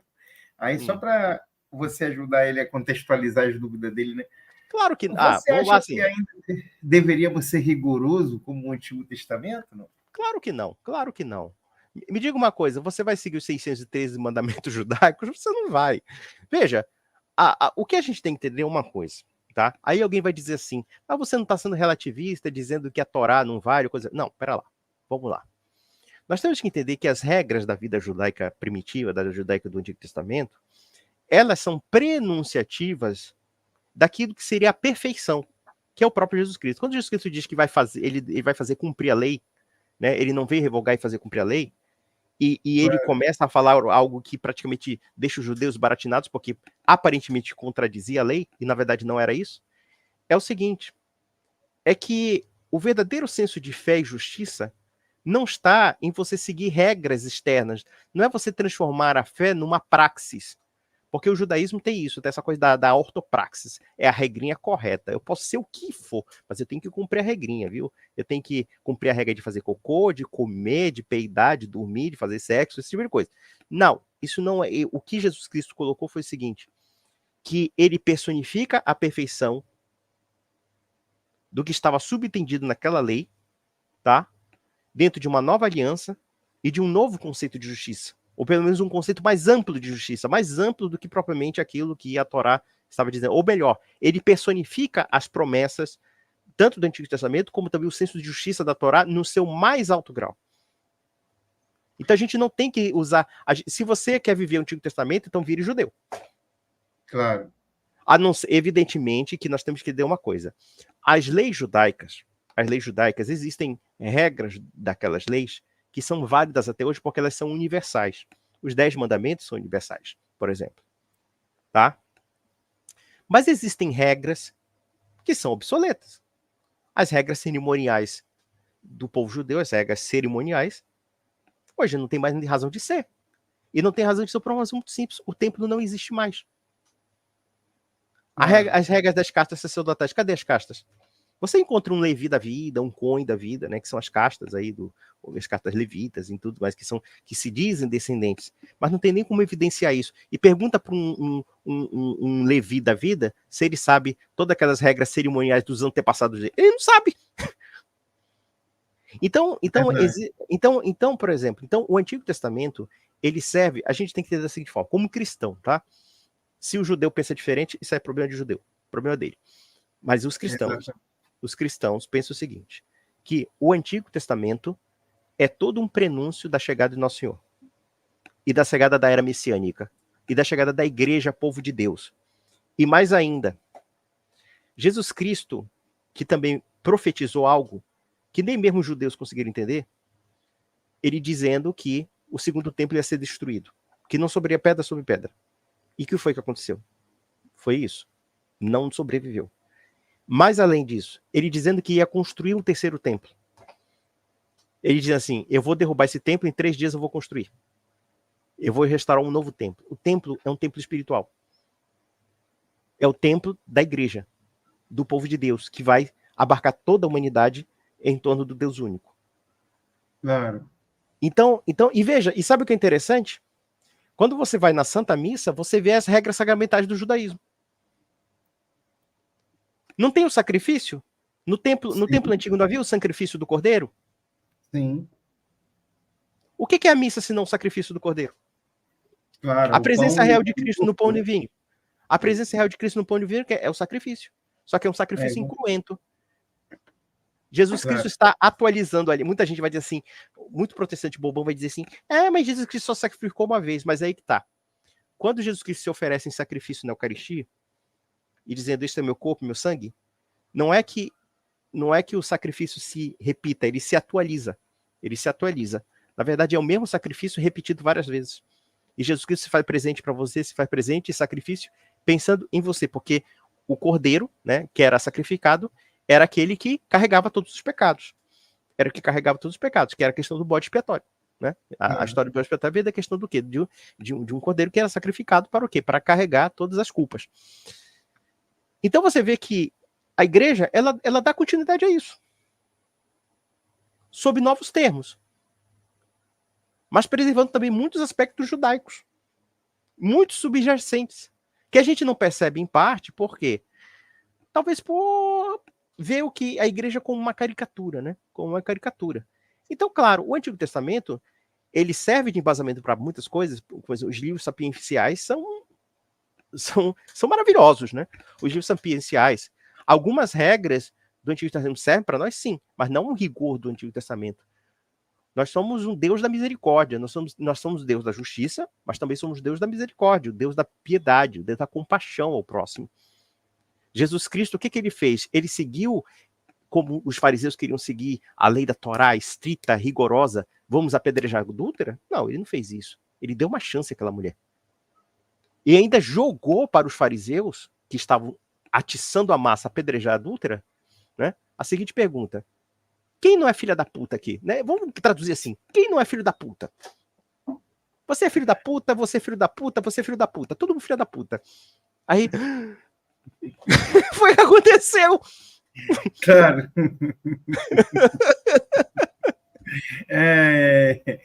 Então, Conde, aqui só tem umas perguntas aqui. Gente, antes de fazer a pergunta para o Conde, só um minutinho, tá, Conde? Tudo bem. Eu quero aproveitar um momentinho aqui, 2 minutinhos, porque eu esqueci, acho, de fazer isso no início da live. Deixa o like, compartilha, se inscreva, ativa o sininho aí para estar acompanhando o nosso conteúdo. Canal aí do Conde Lopeux, do amigo Léo. Vai lá, se você não é inscrito, se inscreva, tá? O cara, gente fina pra caramba. Vale a pena. Né? Érico, eu posso publicar também esse seu vídeo, eu posso publicar no meu canal? Pode, né? Pode, claro. Tranquilo. Pode falar. Vai falando. Aí, aqui tem uma pergunta, tá, gente? A gente já vai... Eu não sei quanto tempo o Conde pode ficar aqui com a gente. Não, eu posso ficar bastante... Assim, a gente pode ficar no máximo... Eu acho bom ficar no máximo 1h30, 2 horas. Porque senão se torna cansativo, né? Claro, tá? Claro. Tranquilo. Mas você então tem disponibilidade aí de até 2 horas. Não, ou por hoje, sim. Por hoje eu tenho disponibilidade de horário, porque... Tranquilo. Certo, sem problema. Então, a gente já está na metade, ou quase encaminhando para o final da live, né? 1h30, 2 horas de live. A gente não sabe, dependendo do assunto, do decorrer do assunto aí da live que a gente... Não, mas é bate-papo. É conversa de papo. Bate-papo. Só falta cerveja. Isso, só falta cerveja. E então eu vou fazer aqui algumas perguntas aqui de vocês, tá, gente? Façam pergunta aí no chat, vocês que querem fazer perguntas. Se você quiser contribuir com o canal, a gente tem aí superchat liberado, você pode mandar um superchat aí para a gente, um Pix também, beleza? Seria muito bacana. A pergunta é, o que você acha do Caio Fábio? Eu acho ele o doido, varrido. Olha, eu acho o seguinte, eu já publiquei alguns vídeos sobre o Caio Fábio, vocês vão encontrar na minha comunidade. Eu acho que o Caio Fábio, ele se enveredou por um tipo de cristianismo, não entender, que é meio anárquico, sabe? É um cristianismo meio liberal que se você aplicar aquilo na prática, você desconstrói o cristianismo como um todo. Porque é o cristianismo do desigrejado. Ou melhor, do igrejado conforme o Caio Fábio. Esse que é o problema. Porque o Caio Fábio, muitas vezes, tem uma coisa que me incomoda no Caio Fábio. Não é tanto as doidices que ele fala, porque realmente ele tem coisas de doido varrido mesmo. Mas é o fato de que ele é um doido varrido, que ele contesta toda a ordem religiosa, para ele falar a religião, né? Porque existe essa coisa negativa de falar de religião como se fosse uma coisa ruim. Eu não vejo problema na institucionalidade religiosa. Não vejo problema algum. Você que está me ouvindo agora, sendo católico, sendo protestante mesmo, você acha que é ruim você conviver com seus irmãos cristãos lá, as pessoas te ajudando, você se ajudando? Isso é institucionalidade, isso é comunidade. Claro. A fé cristã é uma fé comunitária, é uma fé que tem que ser praticada em comunidade. Atos dos Apóstolos é um retrato cabal disso. Você vê uma fé cristã em comunidade, institucionalidade. A fé cristã, ela é institucional. Você tem institucionalidade nos apóstolos e você também tem nos sucessores dos apóstolos, você tem nos bispos, você tem nos padres, né? Claro, estou falando dos católicos, evidentemente, mas mesmo nos primórdios da área cristã, você tem os presbíteros, você tem os bispos, né? Os bispos existem, você tem lá, inclusive, depois quando se estuda a patrística, principalmente os primeiros textos, Inácio de Antioquia, Pastor de Hermas, como é o nome dele? Clemente, né? Clemente, que foi o terceiro bispo de Roma, se não me falha a memória, né? Pedro, Lino, Cleto, Clemente, sim. Então, é a questão institucional. E o Caio Fábio, ele nega isso. Ele quer um cristianismo self-service. Só que é um self-service que não é tão self-service, porque tem que ser a serviço do Caio Fábio. O Caio Fábio é a centralidade da fé cristã. É o que ele se coloca. E isso me incomoda profundamente. Mais do que as doideiras dele. Porque ele só falasse doideira, tudo bem. Mas ele se coloca assim como assim, eu sou o anjo vingador, sou o julgador da humanidade, sabe? Aí não dá. Claro. Aqui, cara, tem uma irmã aqui no canal que é uma ex-ateia, né? Os ateus tinham conseguido puxar ela para o lado dela. E aí ela teve uns problemas, ela perdeu a fé, né, a esperança e tudo isso. O ateísmo tirou a esperança dela, que Deus tinha dado para ela, e ela tentou se matar com veneno de rato. Aí foi lá um médico cristão e ajudou ela, e ela voltou para Jesus, está aí, ó. Inclusive, olha o que ela está falando. Boa noite, irmão Érico. Passando aqui para dar aquela força aqui do seu trabalho e pedindo perdão ao irmão Conde por eu ter sido até habilitante e ter atacado a fé cristã dele. Me perdoe. Não, nem. Olha, eu vou contar uma história para você. Eu também já fui ateu. Então pronto, dois pesos, duas medidas, pronto. Deixa eu te falar ateu, cara? Já. E detalhe, eu vou ser bem presunçoso em falar isso, vou ser bem arrogante, vou falar com maior arrogância, muito mais sofisticado do que esses idiotas. Porque, por exemplo, porque o ateísmo que eu vejo na internet, em grande parte, com algumas exceções honrosas, a não ser que seja um ateísmo acadêmico, digamos assim, é aquela história, é a revolta contra Deus pela revolta contra Deus. Então você tem que atacar o cristianismo pelo cristianismo, você não discute, né, a natureza da matéria da coisa, né? Você se ataca com aquela coisa bem jocosa e etc. Eu, por exemplo, eu tinha uma formação muito iluminista, porque eu lia Voltaire, eu lia o dicionário filosófico do Voltaire, ridicularizando a fé católica, e justiça seja feita, ele era um malandro bem falante, ele convencia. Eu lia Nietzsche, eu lia Sartre, eu achava... Olha só, cara, você quer ver o cúmulo da puerilidade filosófica? É alguém ler o existencialismo e o humanismo do Jean Paul Sartre e achar que é um gênio. Com 14 anos de idade. Eu li essa porcaria com 14 anos de idade. E eu achava aquilo maravilhoso. Hoje, eu digo assim, isso é coisa de adolescente mesmo. Coisa de... né? Claro. O existencial... sabe, assim, eu li muita literatura que tinha um viés ateísta. E embora a minha família tivesse, por assim dizer, uma formação católica, meu pai, minha mãe, tudo, mas meu pai principalmente, nem tanto minha mãe, né? meu pai pelo estudo em colégio católico, mas o meu pai era um homem ateu. E eu tive muita influência do ateísmo do meu pai, do materialismo do meu pai. Meu pai tinha simpatia pelo Augusto Conte. Meu pai era simpático ao Augusto Conte, era simpático à visão cientificista materialista. E eu absorvi isso, tá? Eu absorvi isso. Então, a gente tem o ateísmo da juventude. Tanto que eu fui ateu que eu larguei a primeira comunhão, larguei tudo, porque achava que não havia sentido, que era superstição, era irracionalismo, não sei o que e tudo mais. Aí você, claro, você tem aquela visão liberal anticlerical, e eu era anticlerical pra caramba, eu era contra a religião institucionalizada, achava que aquilo era só para é por aí mesmo, o Jais ai meu Deus, que é um bobo. Mas vamos lá, mas então, eu tive essa revolta, tá? Então, não se veste, não. Essas revoltas acontecem, tá? Mas eu acho que a primeira coisa que você tem que pensar é buscar a verdade, sabe? Acho que buscando a verdade você vai encontrando certas coisas. E eu fui percebendo que a religião cristã não era essa religião, essa coisa obscurantista que os iluministas venderam. Pelo contrário, eu acho que o iluminismo é que foi obscurantista. O pessoal acha que a ilustração francesa foi maravilhosa. A ilustração francesa causou uma guerra civil, destruiu a França. Matou o rei, matou centenas de milhares de pessoas. Você já ouviu falar da história de Vendéia, por exemplo? Você já ouviu falar, o Érico, da história de Vendéia na Revolução Francesa? Houve o terror revolucionário, o terror do Robespierre, do maluco lá que lia Rousseau e achava que o Rousseau é a Bíblia dele, né? Rousseau era um farsante, um vigarista. Eu vou até contar uma história aqui, só para pegar a história da Revolução Francesa.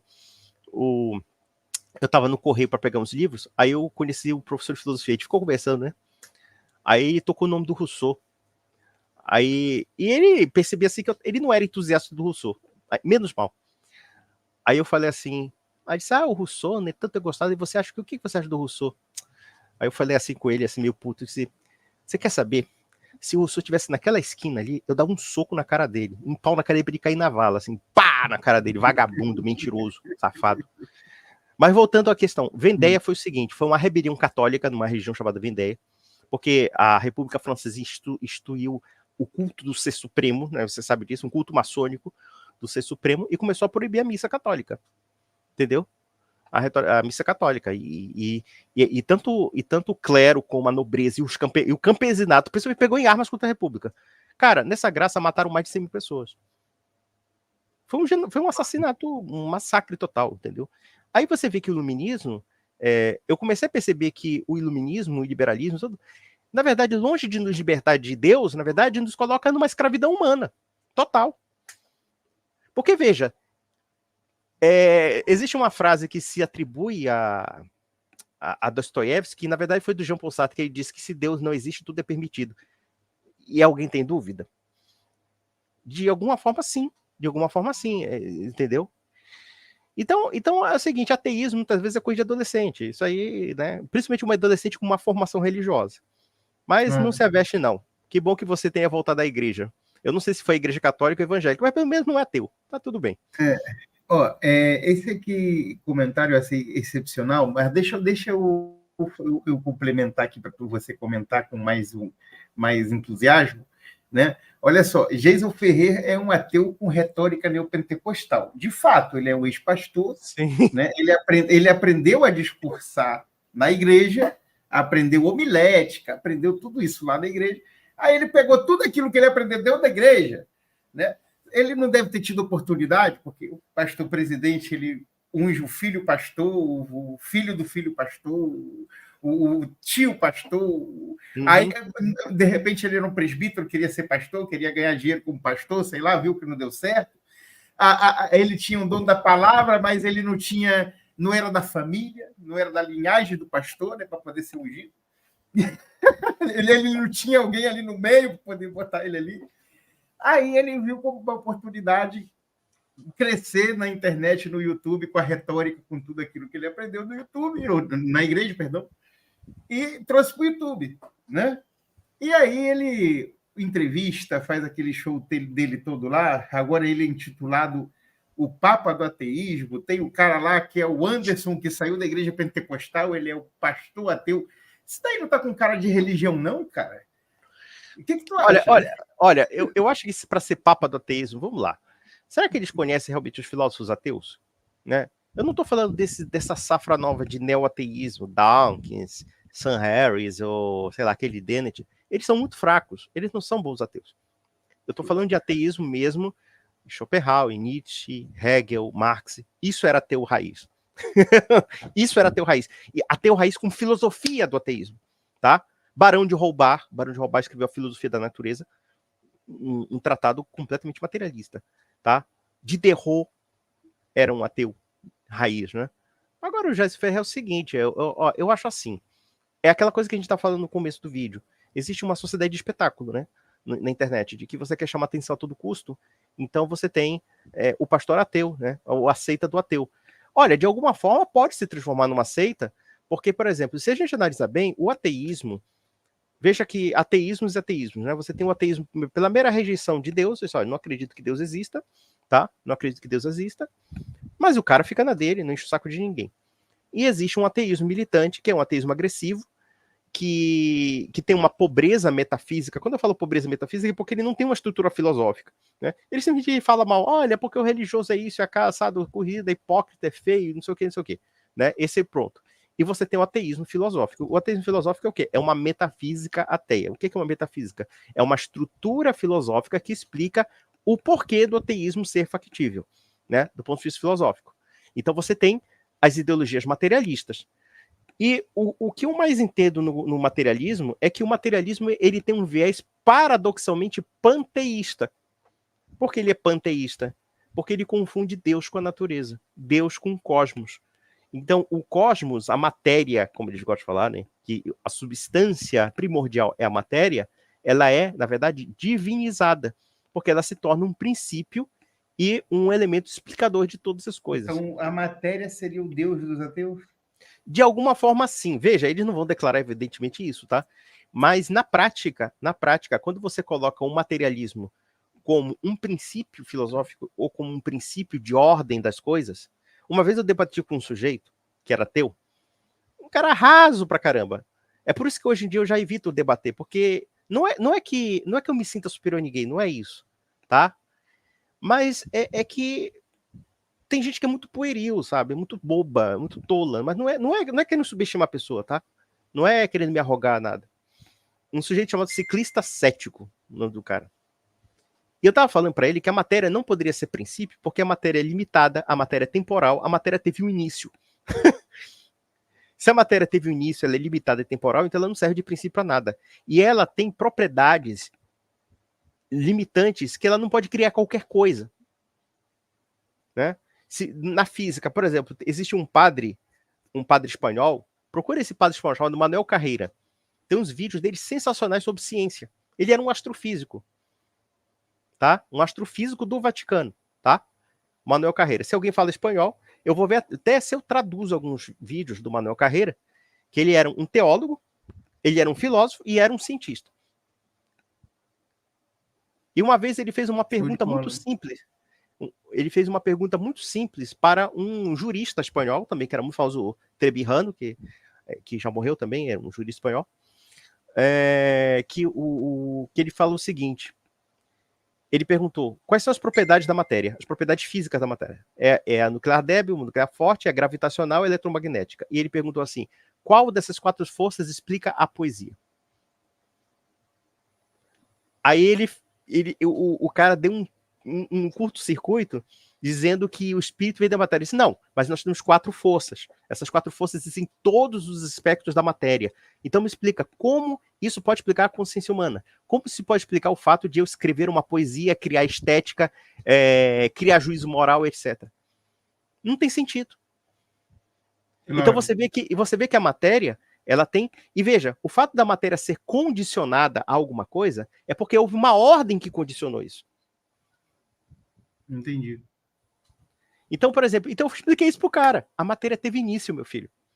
Se a matéria teve início, então teve algum outro princípio maior do que a matéria que causou a matéria. Ou que gerou, ou que fez a matéria. E que não pode ser a própria matéria. Aí o cara não entendeu. É complicado, né? Aí as pessoas não sabem explicar, quer explicar de alguma forma. Porque é o seguinte, você só pode atribuir à matéria um certo caráter de divindade se você acreditar na eternidade da matéria. dizer a matéria sempre existiu e somos apenas uns componentes secundários da matéria. Na verdade, o materialismo ele cai nesse aspecto panteísta e gnóstico. O que é o seguinte?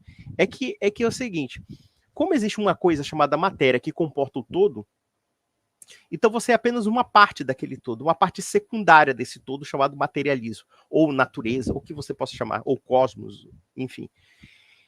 E então você vê que é uma divindade panteísta, uma divindade impessoal, chamada matéria, ou o que você chama isso, sei lá o quê, que não se preocupa com o destino humano. E, portanto, o que acontece? Esse tipo de metafísica não explica a finalidade da vida humana, não explica nenhum propósito que seja ligado à vida humana. Pelo contrário, transforma tudo em arbitrariedade da natureza, né? E aí eu expliquei pro ciclista aidético. Eu chamei o ciclista aidético, eu fiquei tão puto com ele que ele me chamava disso, aquilo. Eu chamei, seu ciclista aidético, zoeira, né? Claro. Se eu falar isso, o pessoal vai ficar escandalizado, né? Hoje, com a cultura politicamente correta. Mas também ele me insultou pra caramba. O ciclista cético, né?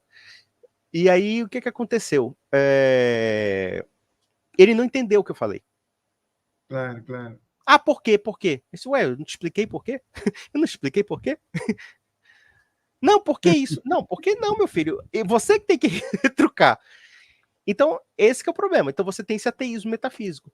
Mas aí que tem um problema desse ateísmo metafísico, né? Por causa dessas questões ligadas à chamada contingência, né? O que é o contingente? Aquilo que é temporal, né? A matéria ela é temporal, ela teve um início. Isso é uma prova científica, né? Ela teve um início. Então ela tem propriedades, e quando se tem propriedades definidas, ela é definida por quem? Por alguma coisa que está além da matéria, né? Aqui, Conde, desculpa eu pedir para você, vamos dar um pouquinho de atenção aqui nesse último momento. Tranquilo. Ao eu falo pra caramba. Não, sabe por quê? Apesar de você pensar que ele é infantil e tudo isso, o cara está trazendo um impacto muito grande no YouTube, tem mais de 110 mil inscritos já lá no canal dele, cada dia que passa, porque o cara está fazendo realmente um show bem bolado, né? O cara faz um show bem bolado. E por isso que, inclusive, ele está sendo nomeado aí pelos ateus, todo mundo. O Papa dos Ateus. O Papa dos Ateus, o cara lá que representa, né? Sabe nada, inocente. Mas o Sagaz é que ele pediu para a gente falar dele, e tem um cara aqui comentando. Tem um Papa do ateísmo viajando o mundo, fazendo bem para o seu canal. Ou seja, ele acha que o trabalho do Geiso, né, ele está fazendo bem para mim, fazendo bem para você, fazendo bem para todo mundo, né? Aqui, ó, esse sheik pensa que o trabalho do Geiso é importante. Aí eu quero aqui comentar o trabalho dele. Por exemplo, ele vai nas igrejas, né? E, segundo ele, é denunciar o comércio da fé, a picaretagem da fé lá, e porque realmente tem o líder religioso mal intencionado que quer lucrar com a fé do nosso. Sim, como em qualquer lugar. Com isso. Eu também tinha essa retórica quando era adolescente. Olha, os padres só querem roubar, os pastores só querem roubar. Pura besteira, bobagem. Bobagem. Tá. Mas, apesar disso, as pessoas elas têm as fé dela, né? Quando tu assistiu um vídeo desse cara, ele zomba da fé das pessoas descaradamente, né? Ele fala assim que a pessoa que acredita nessas coisas são burras, são jumentos, são ignorantes, né?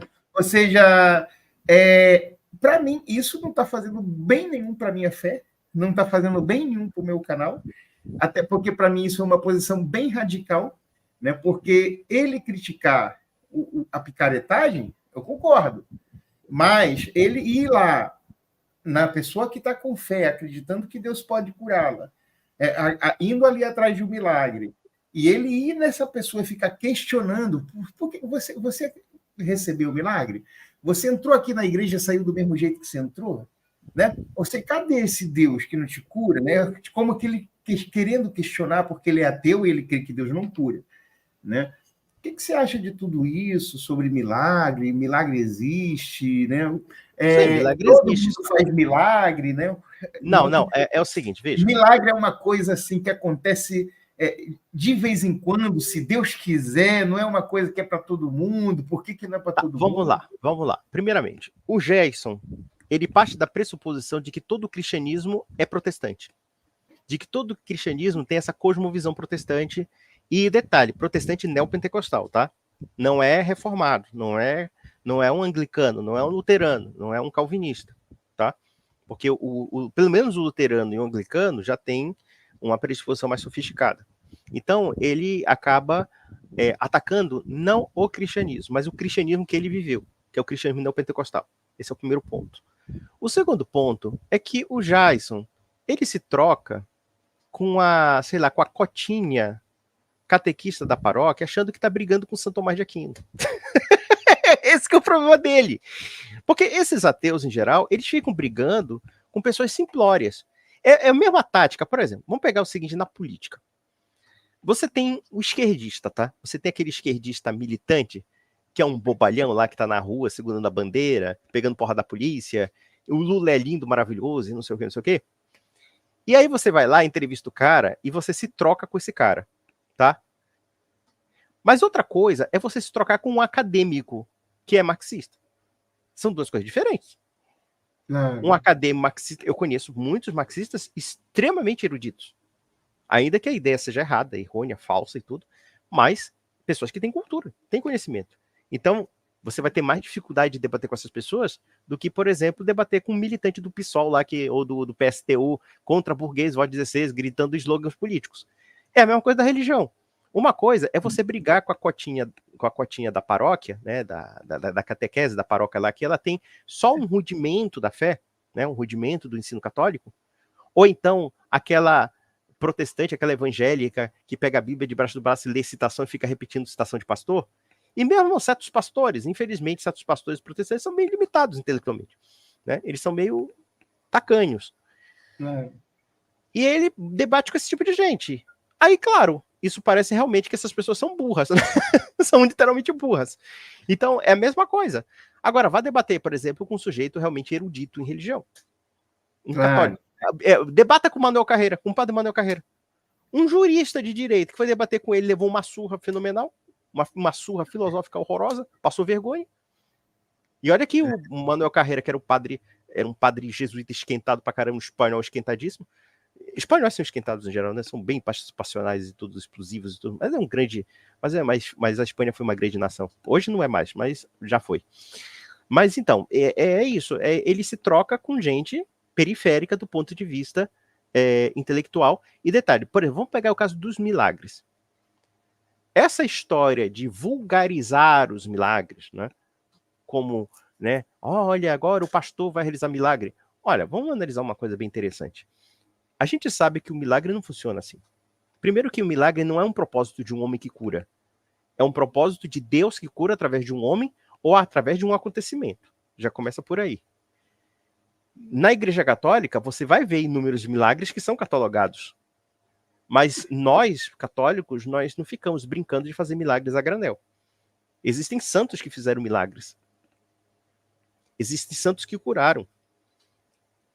E que, inclusive se permite que a ciência se investigue isso para saber se realmente é algo natural ou sobrenatural. Tá?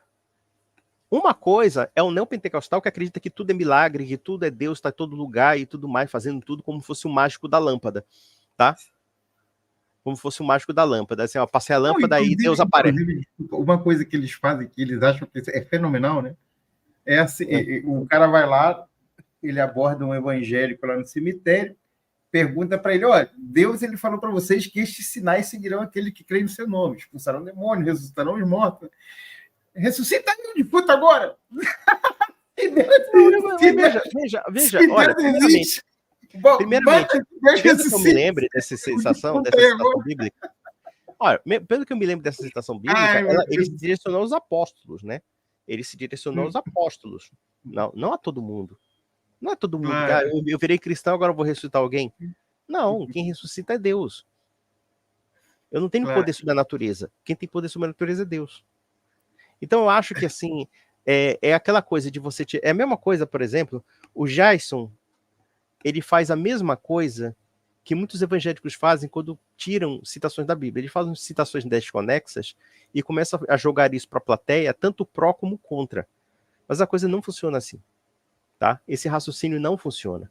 Quando nós vemos os milagres do Novo Testamento, do Antigo e do Novo Testamento, nós temos que entender que os acontecimentos sobrenaturais, eles não são corriqueiros, eles são incomuns.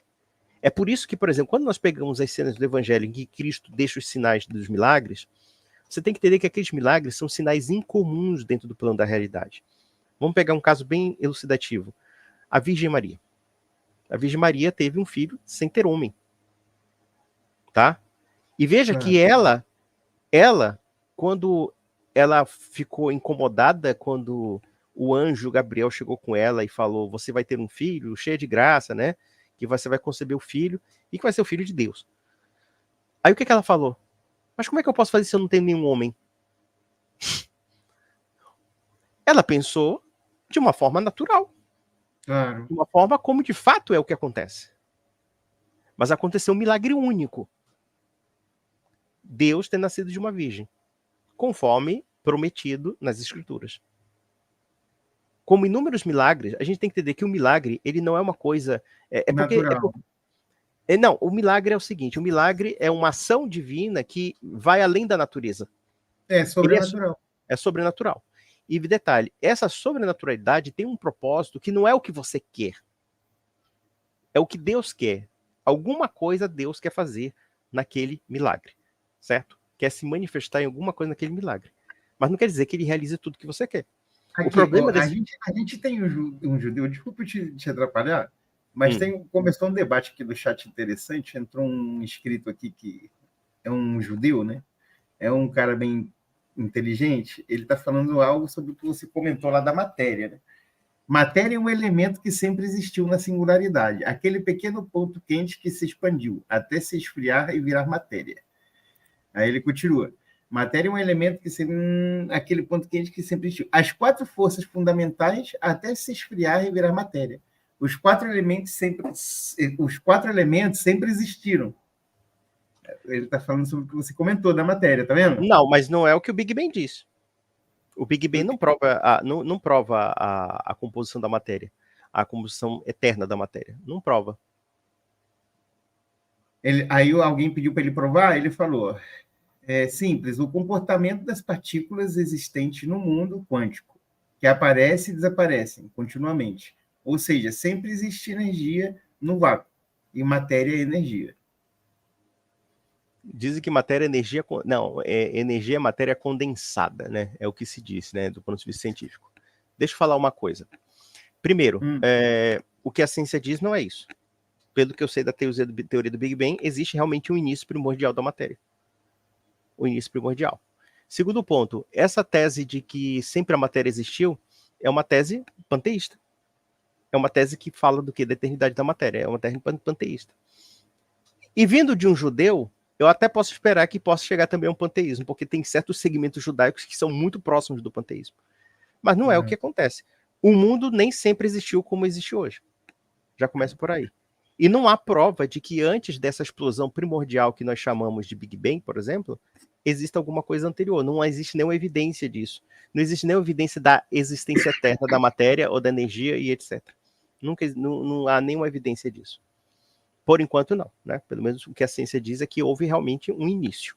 O início, né, que surgiu. E o vácuo em si mesmo, primeiramente, o vácuo não define a origem da matéria. Uma coisa não tem nada a ver com a outra. Tá? Uma coisa é a seguinte, o vácuo, você tá considerando o fato de que o vácuo está dentro já de uma situação criada, e não de uma situação que ainda se falta criar.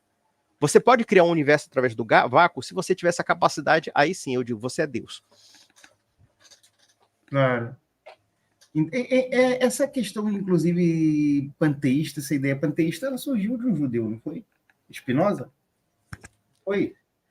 Olha, na verdade, se você analisar o panteísmo, tá? E a gente pode analisar várias formas de panteísmo aí. Sim, Spinoza foi realmente um grande, né, um autor judeu de uma conotação panteísta, né? Que isso tem influência do mundo árabe também, tem influência de filósofos árabes.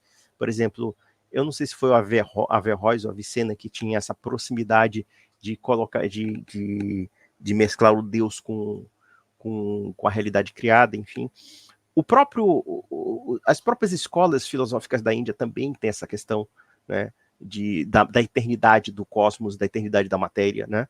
Aliás, o próprio Aristóteles já dizia também sobre a eternidade da matéria, que afirmava basicamente que o mundo não foi criado, mas foi gerado, né?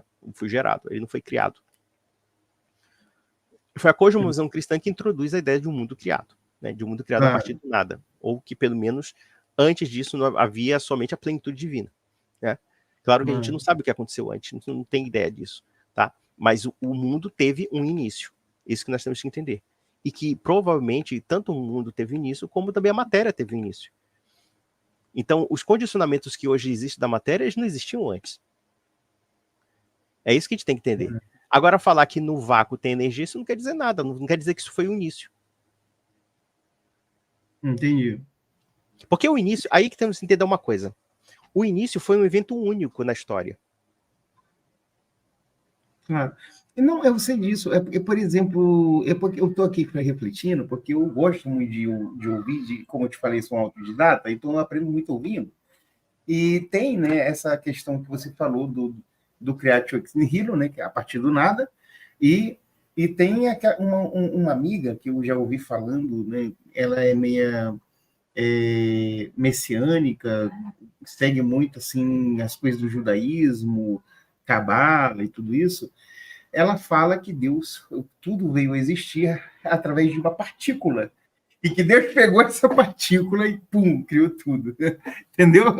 Ou seja, bem interessante essa ideia. Eu não sei se essa seria uma ideia meio panteísta. Né? Não, porque o panteísmo ele confunde a natureza criada com o próprio Criador, né? Esse que é o problema. Na verdade, então, a tradição cristã, ela distingue, né? A natureza criada é a natureza da criatura e do Criador. Entendeu? Então, esse que é o grande problema.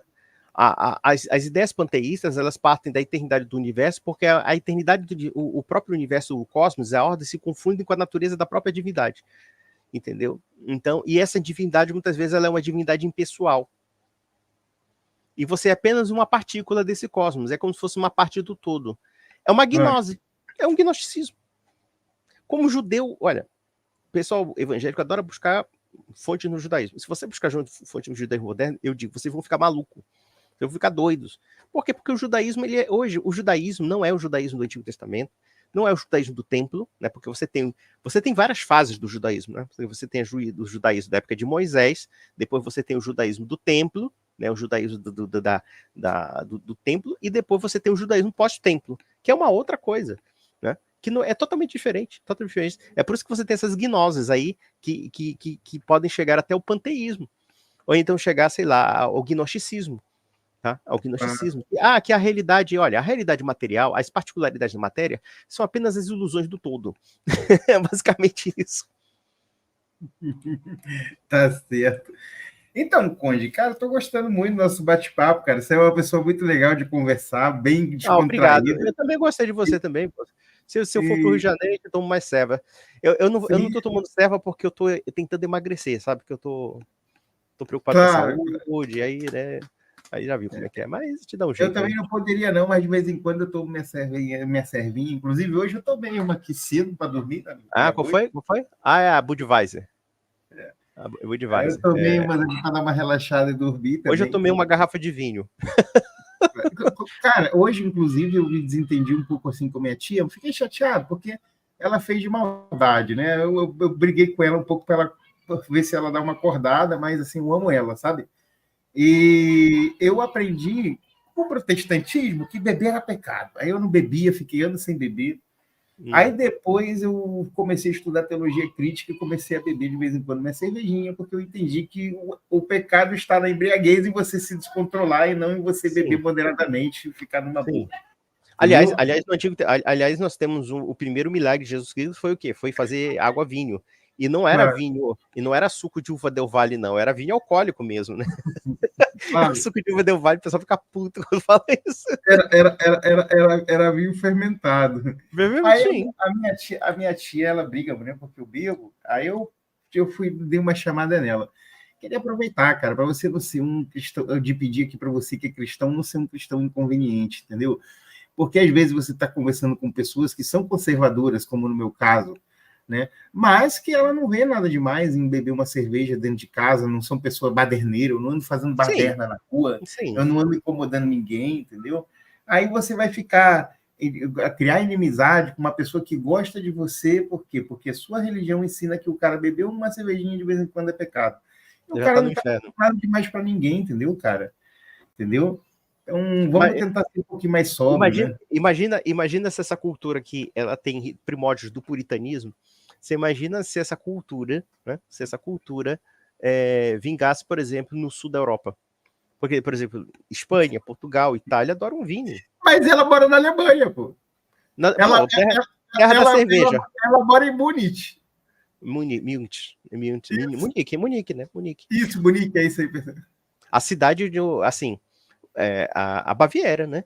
A Baviera, Baviera. Isso, Baviera. e lá, cristão bebe cerveja. O luterano adora uma cerveja. Luterano, católico, toma. Uma vez eu vi uma foto do Papa Bento XVI com um copo de cerveja desse tamanho. Viveu até 95 anos, pô. 96 anos o cara bebendo, pô. Aliás, essa coisa, só pra terminar essa coisa aí, você imagina, por exemplo, a dieta mediterrânea, que é uma coisa maravilhosa. Eu adoro comida da Mediterrânea. Para mim, viver em Portugal, Espanha, assim, se eu quisesse viver tranquilo, assim, numa aldeia dessa, eu ficaria numa vila da Itália, né? Uma vez o pessoal até me escroteou com isso. Uma vila da Itália tomando vinho, comendo aquelas comidas gostosas, né? Saudáveis, e viver até 100 anos. Pô, tá maravilhoso. É isso aí, maravilhoso. Eu também gosto. Eu tenho, assim, um pouco de cultura, né, cara? Eu morei no Chile 11 anos, e lá onde eu morei numa ilha chamada Ilha Grande de Chiloé, e lá foi colonizado por alemão, então tem muita, assim, comida agridoce, tudo isso, mas eu gosto também. O estilo de vida lá é muito bom, cara. Eu gostava demais. Não, dizem que o Chile é um país muito interessante para viver.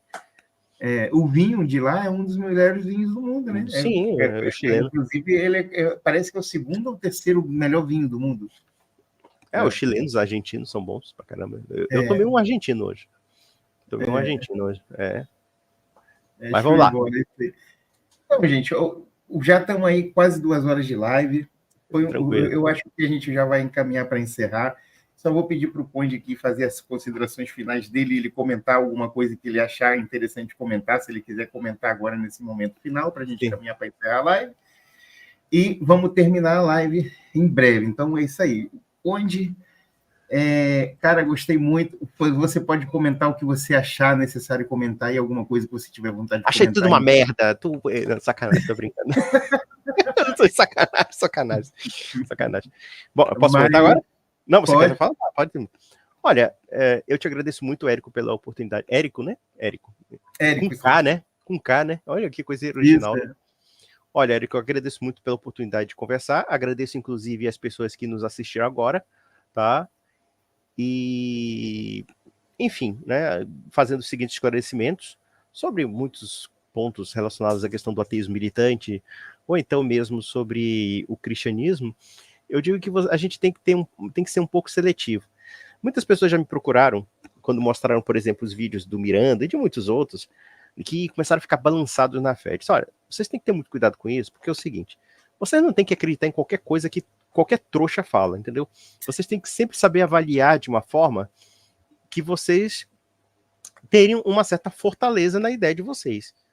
Então, avaliem, simplesmente pesquisem e avaliem se aquilo ali realmente tem razão de ser. Porque tem alguma resposta. E a gente tem que seguir aquilo que o Evangelho diz, sabe? Conhecer a verdade vos liberta. Isso acho que é a maior verdade que já foi dita, talvez uma das maiores verdades que foram ditas por nosso Senhor Jesus Cristo. Então, não fiquem muito iludidos com esse tipo de coisa, porque muitas vezes é muita aventura, é muito espetáculo, muito sensacionalismo. Seja o Antônio Miranda, seja o tal do não sei o que Fabiano, seja o tal do Jason Ferrer, assim, até mesmo, né, ele saiu do neopentecostalismo, mas o neopentecostalismo não saiu dele, né? Até a linguagem Jason Ferrer, além da fé, aquela coisa bem, né? Mas eu acho ele muito pueril mesmo.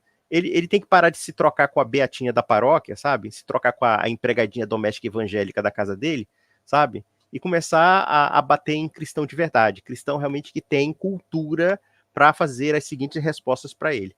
Entendeu? E não essa caricatura de cristianismo que ele cria nos seus vídeos.